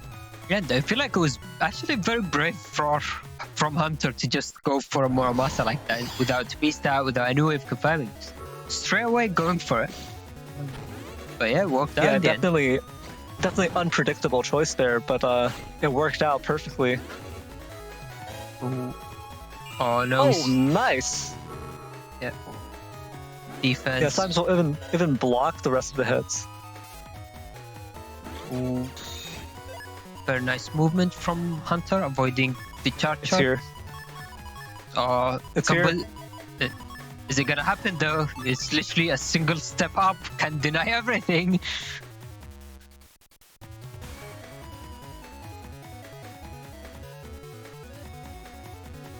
Come on. Yeah. Come on, Symes. You can do Suspense. it. Do it. Do it. Do it, Symes. Okay. Air grab come down. A bit too far. Two hits. Still 1 HP. Ooh, Tango though. Actually, actually, if Symes was just mashing Buster there, would oh no? Oh my! Ooh, the machine gun. Holy! Was that more damage than the Delta Rain just from the boomer? I believe it was. That's a rough situation here for Symes. Gonna go into East. Ooh. Oh, not able. Okay. Okay. No. Oh no. It's not looking good for Symes. Yeah, just having to take these buster shots. HP's going down very quickly. Ooh, this is still doable though, I think. Potentially. Oh, you're very okay. Oh no. Oh no. Oh. Okay. Oh wow. All right. Hunter not able to get the supersonic boom out. Now, if Hunter, okay. There's nothing that will be chip charged, but this will still be quite a bit of damage. I think with Buster Shots, is that enough? I think this is it. Hunter might be able to mash out, but 80.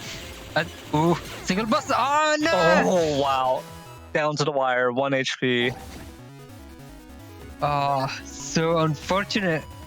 Because Symes was out of chips by then, so if Hunter had anything left, they could have just even Beast over, just won it next turn. Ah, so close, so close.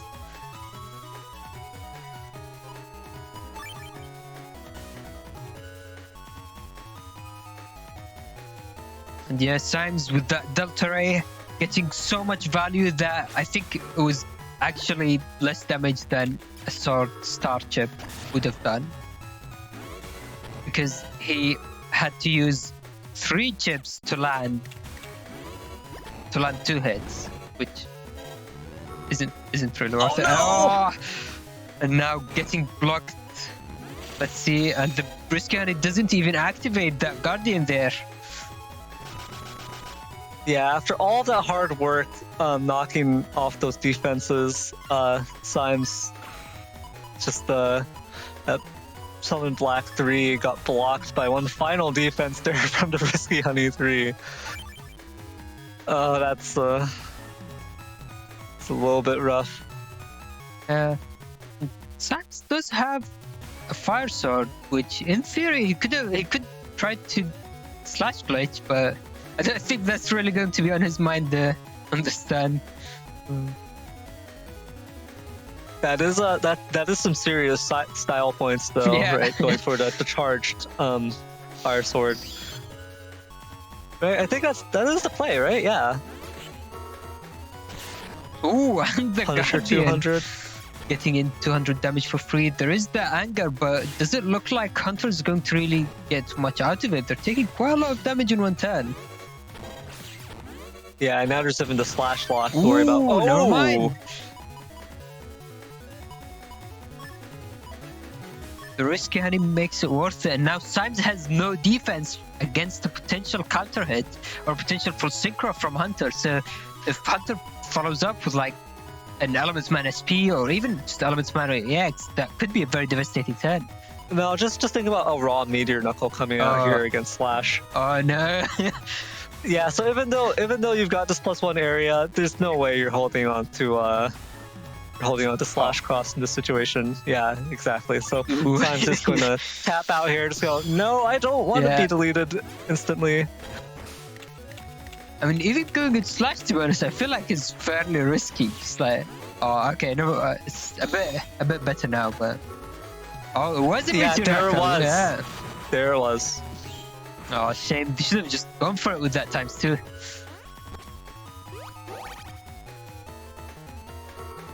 Ooh, no, the step up. Or the step forward, I should say. Not able to get in here at the end of the turn. Although at this point, Symes already has access to the broken panels they need for Summon Black. So to get in... Yeah, I'm not sure if the get in would have provided more value here or actually been a hindrance for when the Delta Ray Edge comes up, right? You want unbroken panels. Yeah, I feel like it might have been good to try to bait Hunter to go into Tengu Cross, but again, I think looking at Symes' build, he has all of these sword chips and all of these powerful sword chips at that, like the Summon Black, Fire Sword, and anti-damage as well. Yeah, all of the good sword chips, right? All of the good sword chips in Symes' folder here. None of the bad ones like Neo Variable. Or Delta Ray. Ooh, ×2. Then that D-Cross. Oh, I know, getting all of these clips. Yep, the power of Elect Cross, just giving you the zap. Now, actually, Symes could just use Lance Windrak to potentially try to finish off the game. Yeah, looks like that's going to be his plan, using the full combo outside of Delta Ray. Yep, the Mag Coil just for fun. Yeah. Ooh, there is a Tomahawk. And this, okay. There's something charging. We've seen both Risky Honeys, I believe. So, yeah, has to be a boomer there. Yep. Oh, no. Oh, the counter hit finish as well.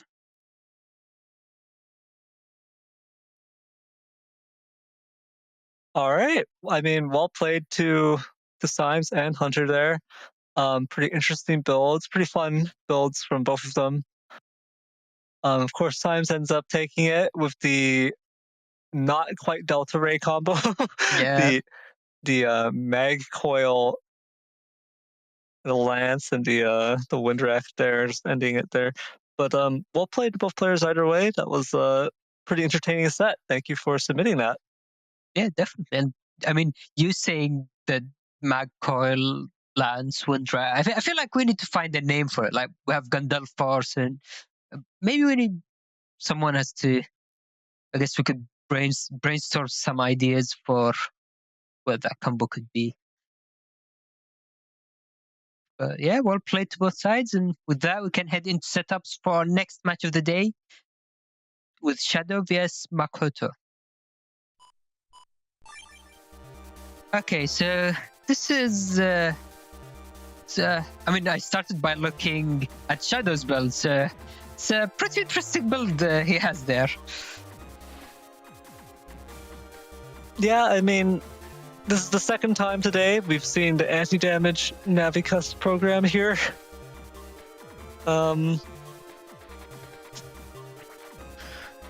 As usual, Shadow's cooking. Right? Yeah. Let him cook. Yeah. Yep. As usual. Pretty interesting build here. Oh, geez. Like, what's going on? What is your take on this, playerzero? So, yeah, we've played few matches before the new moon started, and he used this folder, and it was actually interesting because so you can see there is the anti-magic or anti-damage Navicast. Okay, there is the custom 2, but there's also folder pack 1 that's also bugged? Question mark. So that's actually custom bug level 2 instead of level 1. And does it have just a random Justice 1 there? Not even running recoveries, just literally Justice 1. It was actually fairly interesting folder to go against.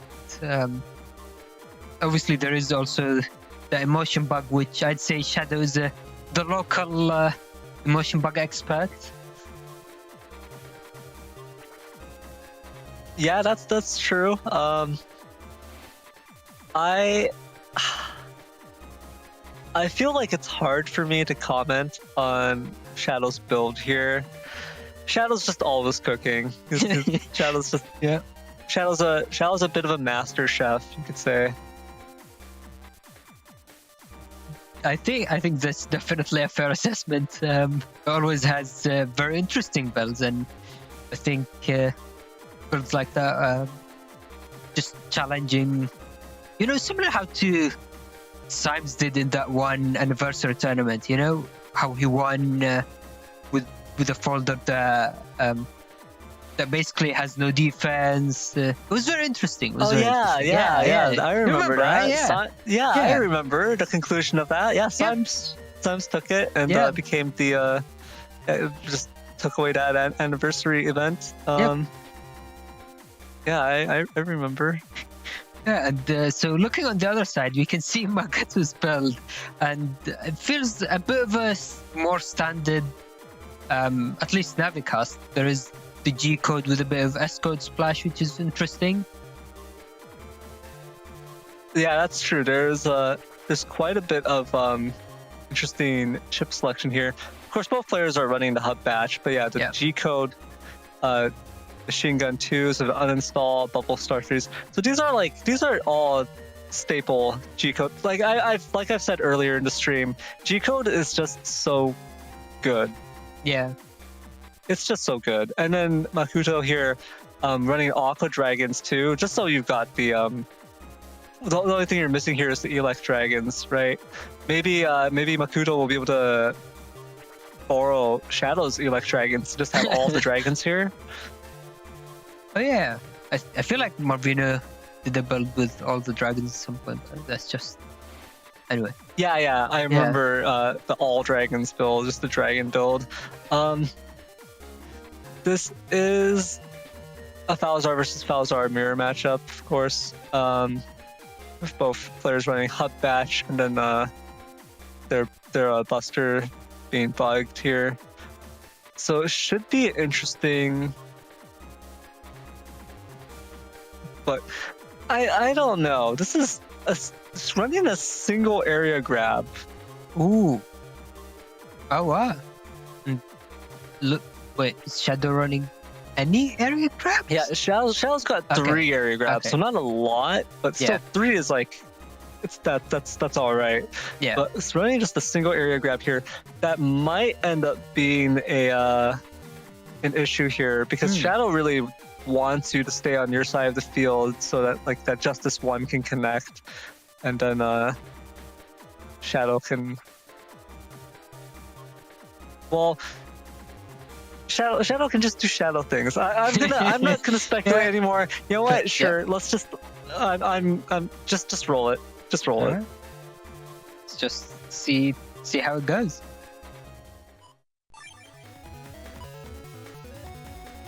Okay, and it looks like Shadow's starting with all 3 area grabs in hand, even though he has none of them tagged.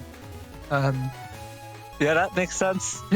Shadow's also got the Bubble Star Dull Thunder combo in hand here. That kind of makes it tempting to just straight up greed and go for a spout.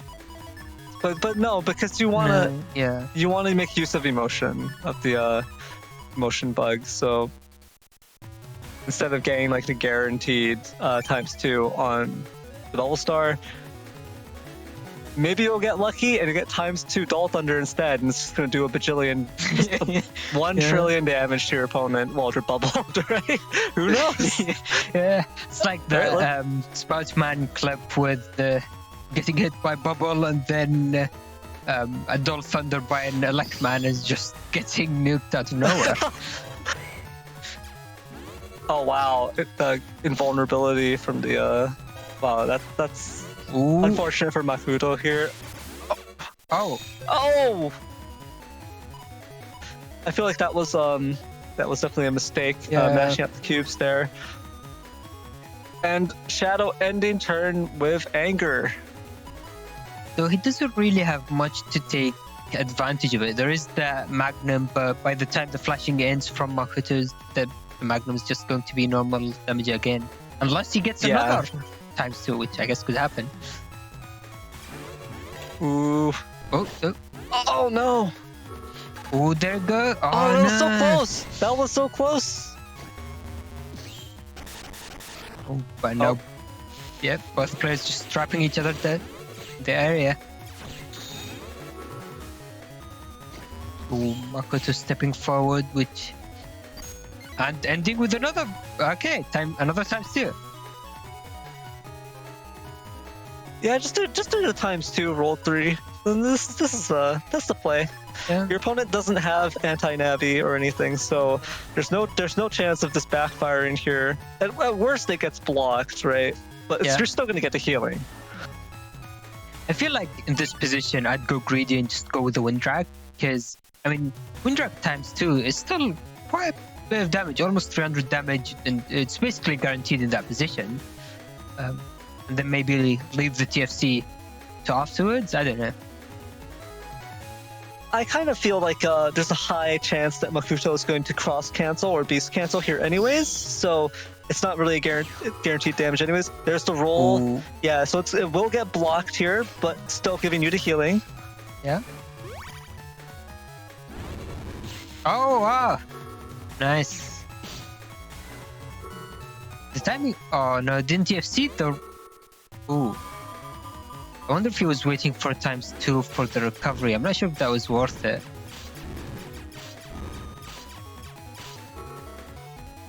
Oh, no. Yeah, not able to get a ×2 on that, but still basically capping out HP anyways. Didn't even need a ×2 for the increased healing. Hut Dash, Wind Rack, and I think the Justice 1 loaded up here. So this is going to be an explosive turn. Shadow's going to be powering up, and then knocking off this Life Aura, and then Duo's Fist will pay a visit. Oh no, it's Aqua Cross coming out, so we might be seeing. Yeah, let's see if Shadow can avoid it. Nice.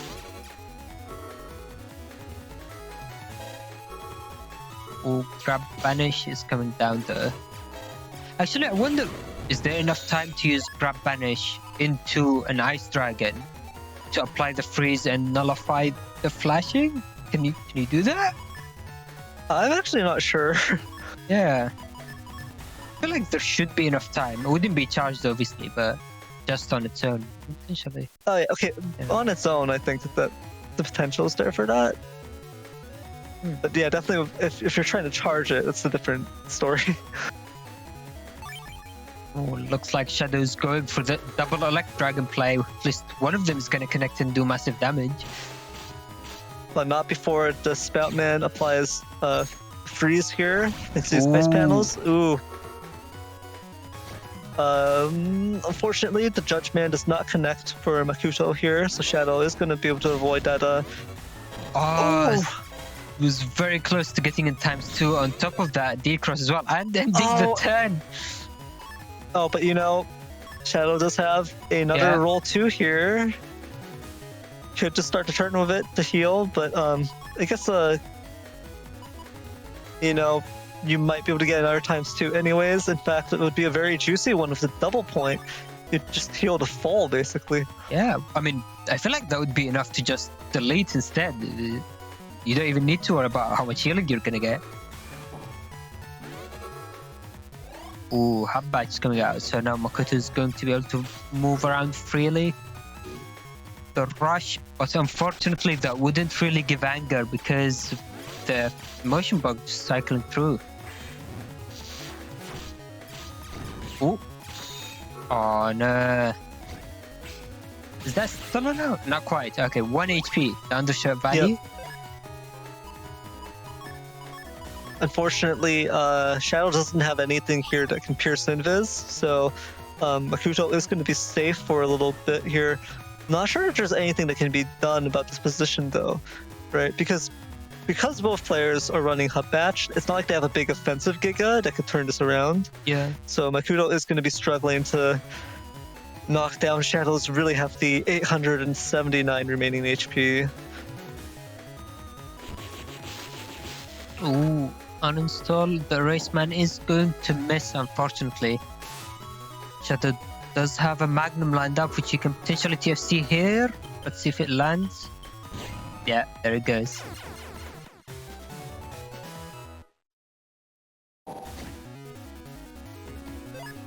And with that, Shadow takes the first game of the set. Yeah, so in Twitch chat, Crazy DK is saying group anti-damage took up time for the ×2, and yeah, that's one of the interesting things about Shadow's builds, that you don't always want to be using your anti-magic because it can potentially waste a ×2 that you can use. So there's always that balance between when you want to use it and yeah.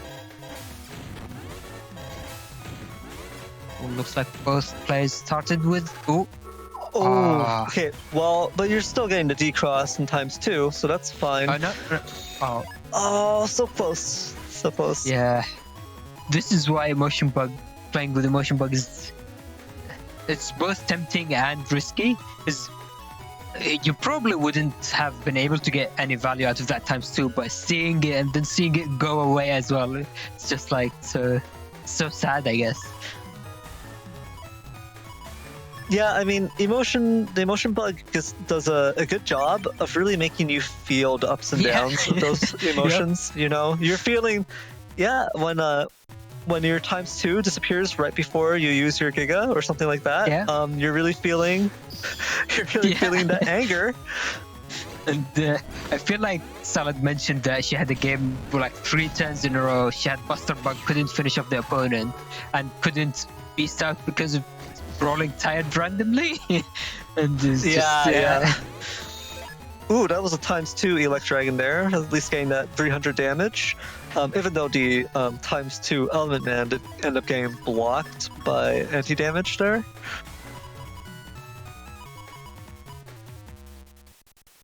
So while things look kind of rough here for Shadow, you do have to keep in mind that they've still got the ×2 roll 2s and roll 3 available to them. Yeah. So there's still healing that can potentially bring them back up. Yeah, I feel like that's one of the I say annoying to play against part of Shadow's build is that it just has so much recovery in ways you wouldn't expect. Because like it really does add up. You get like our ×2 roll, a double point roll, and just keeps going up. No, that's just annoying. the invis into the invis combo. Ooh, and so another interesting thing about the way Shadow does builds that he is running emotion bug, which people tend to you want to use it, you want to build it to use it. So using bug fix is bad, but he's also running level 2 custom bug, so he really wants to use that bug fix eventually. So it's all about the balance of when, like here, he held on to his chips for another turn compared to using that very tempting bug fix in hand. Oh no! Oh, I think that's just going to clip him on the ice panel. Yeah. Oh, no real follow-up though, and the D-cross comes out. Nice. Unfortunately, no ×2 boost for the roll 3. Yeah, you want to take this bug fix now. You can't afford to wait any longer. Unfortunately, Shadow's fun times with the emotion bug have come to an end. It also has the full cast immediately, so if he full casts and then the opponent tries to go into Tengu Cross, then Shadow has Tomahawk, which I actually didn't realize does 140 for Tomahawk Star. That's quite a bit of damage, yeah. It is respectable for sure. Especially when it doesn't apply flashing, so you can easily just have another follow-up afterwards. Oh no. Ooh. Wonder what... no. Oh, wow. Yeah. That was very nice from Shadow using the anti-magic, getting some value. Full cast, and then what does Shadow have here?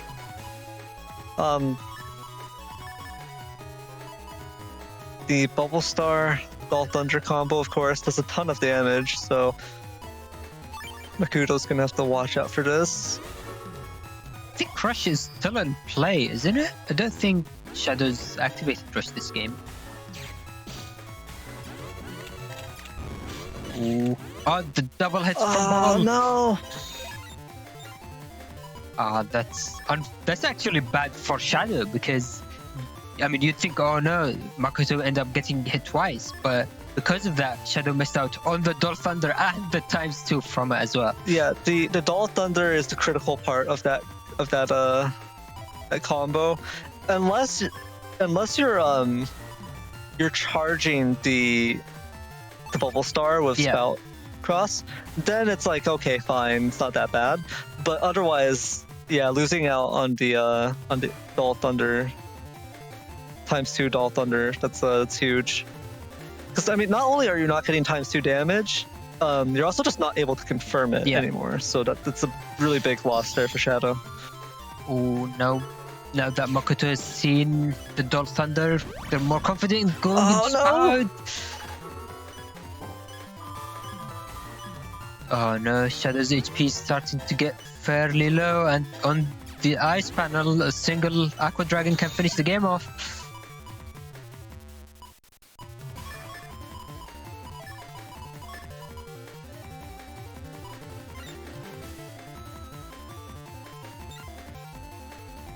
Ooh. This is a very difficult position to be in. I feel like you want to start with maybe Elect Dragon to get that immediate D-cross, but yeah, it's very difficult.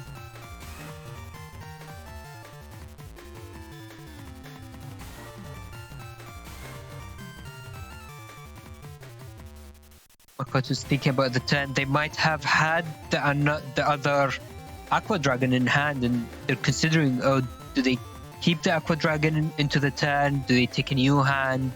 So there's a lot of decision making to make. Yeah, it's definitely a tough call here. Ooh. Oh no, that Oh, rush! No. He did. Oh, wait. 2 charges. Let's go. Oh no, that's gonna be enough. Takes us into a game 3.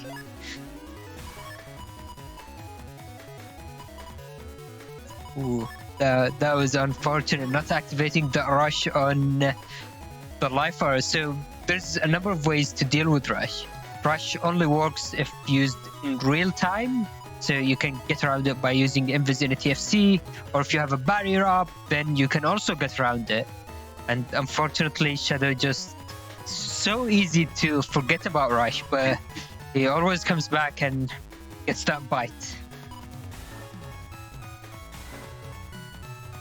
Yeah, rush is a pretty high value, just because of the way it works, right? Invis is such a potent defensive chip, so being able to just nullify one of them, as well as even before the paralysis comes into effect, just being able to just stop one of the Invis from coming into play is in itself a huge amount of value. Shadow not able to get that the barrier off of Makuto here. Oh, at the very end it disconnects. So it's about to just fall off here, and then Shadow's still gonna have to deal with the anti-damage lying under it. I feel like as Shadow, I'm just going to throw away the chips I had and just go for new hand. Because he does have a decently good hand, and there is always that custom bug looming ahead that's so scary. Yeah, but the the bug fix is right here. So in terms of the custom bug, I feel like there isn't as much pressure. Yeah, that's true. But wouldn't you want to get more value out of the emotion bug before you use bug? Yeah. Oh no. Oh no! All of these times 2 procs, but nothing to use them on. That's very unfortunate. Oh no! The window passed for it, unfortunately. Yeah, the window for the time freeze did pass right as it cycled to that full synchro. Oh, the pain and suffering of using emotion.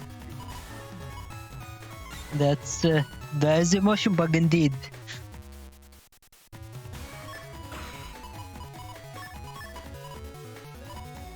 Yeah, all of the mood swings of emotion bugs just it's not good for the heart, you know. Or that reminds me of that one clip where a certain someone had the ×2 double point plus 30 roll, and got anti-navi. Yeah. Yeah. Yep. That was quite tragic. Yep. Oh, this is actually a very painful turn for Shadow, taking the uninstall, having nothing to protect against that Grandman SP as well.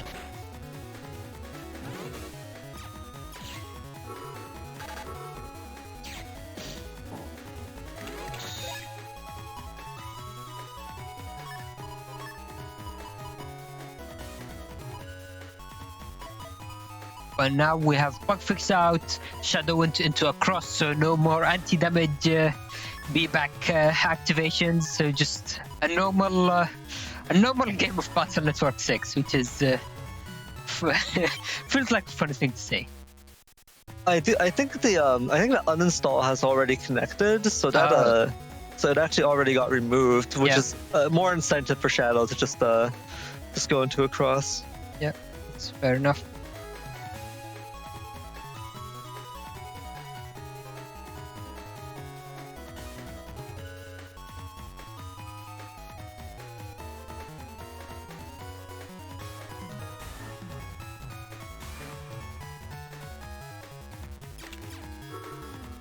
Ooh, the nice HP from Shadow. The Rockman number, of course. I feel like in here, Makuto is trying to go for the cubes at the beginning, from the beginning of the game, but no cubes were had.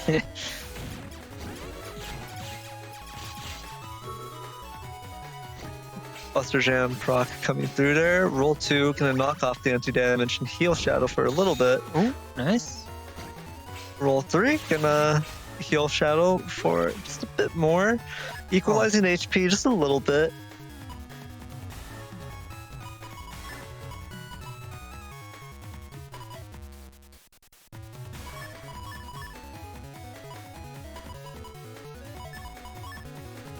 As tempting as it is, I feel like Shadow might want to wait before using the Dull Thunder, because you know Makuto has the Aqua Dragons, the Bubble Stars, and these are really strong to use with Spout Cross, so they would want to go to for that eventually. I guess unless he's trying to make the read that Spout Cross coming now, which I guess could be happening.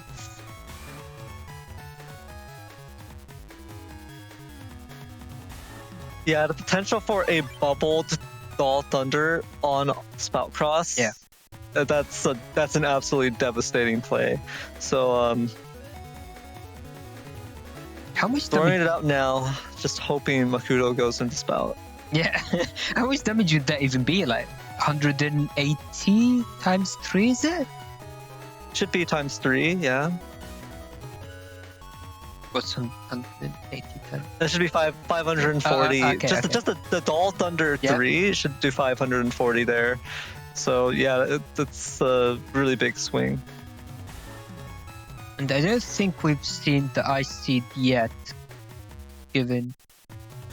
I don't remember how these two ice panels came into the field, but I don't think we've seen Ice Seed. Oh no. Shadow did indeed make the read. Oh, Invis is coming down there. That's going to last most of this turn. Or pretty much all of it, actually.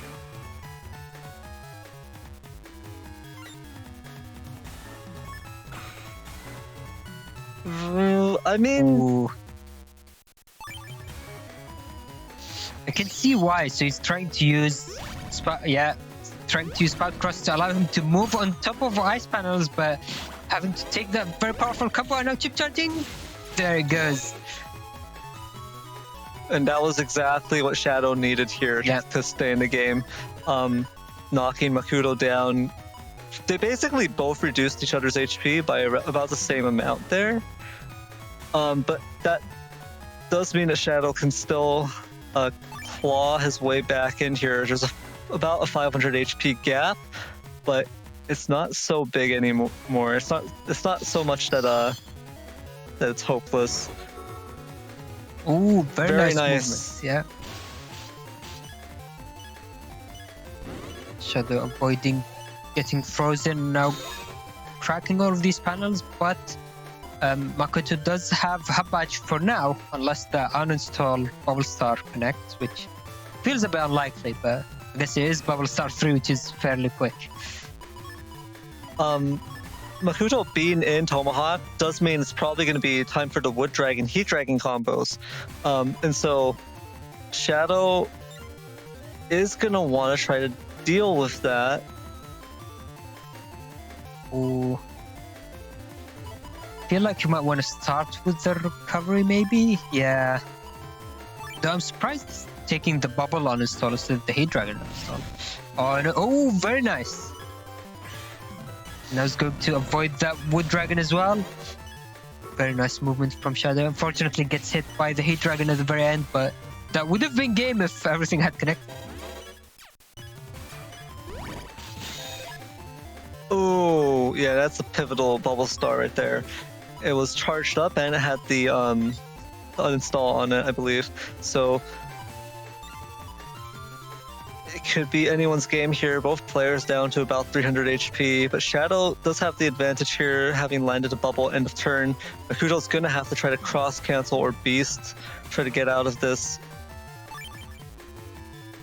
I feel like we still haven't seen the Grandman SP this turn, but keep in mind that Shadow does have Magnums, and funnily enough, Magnums can be used to block Grandman SP by breaking the panel. So that could be an option.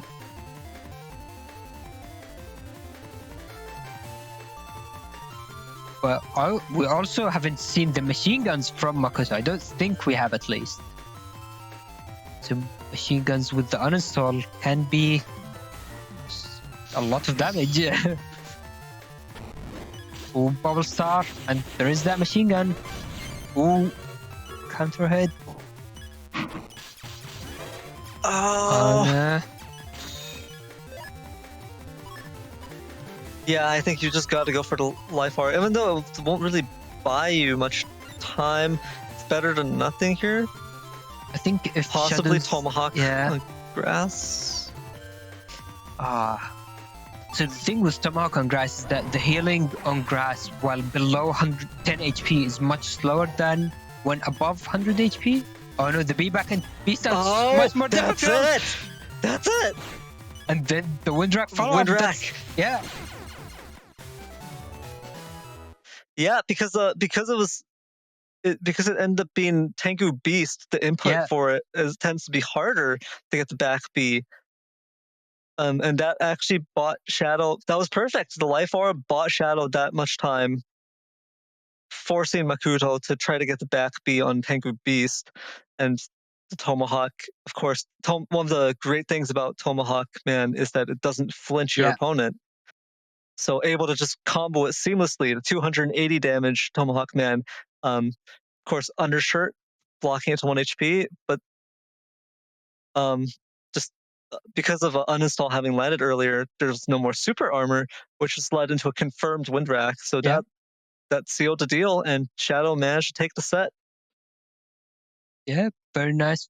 Very well played from Shadow, playing it very patient and just waiting until the exact moment to use. I feel like I would have used that Tomahawk way earlier, and I mean, in that position, I probably wouldn't have survived. So, yeah, definitely well played. Yeah, just let him cook. Let him cook, exactly. But unfortunately, that was our final match for today's stream. Hope everyone's enjoyed the matches. I definitely have. And before we end, I do want to mention that there is still time to sign up for the Blood Moon. So the Blood Moon is our next week, and it's the big tournament that we have every 2-3 months. And it's basically going to be 2 weeks of the round robin stage, followed by 2 weeks of top 8 top cut. And the 2 weeks of round robin is often very competitive, I have to say. And generally, people would want to play all of their matches. So keep that in mind. There are 2 weeks to do so, but if you feel like the 2 weeks ahead might be a bit busy, then there's always next time. Signups are still open until, was it 12 p.m. PST, I think? So there is still a bunch of hours left, but definitely start heading there now if you're looking to sign up. And the video game Raptor in Twitch asking, does Tango work on a Mac? And it does indeed. So go to the NYGP and open the Tango website and download it from there. But yeah, with that, before heading to the credits, I do want to give a quick shout out to the donations that we received during the stream.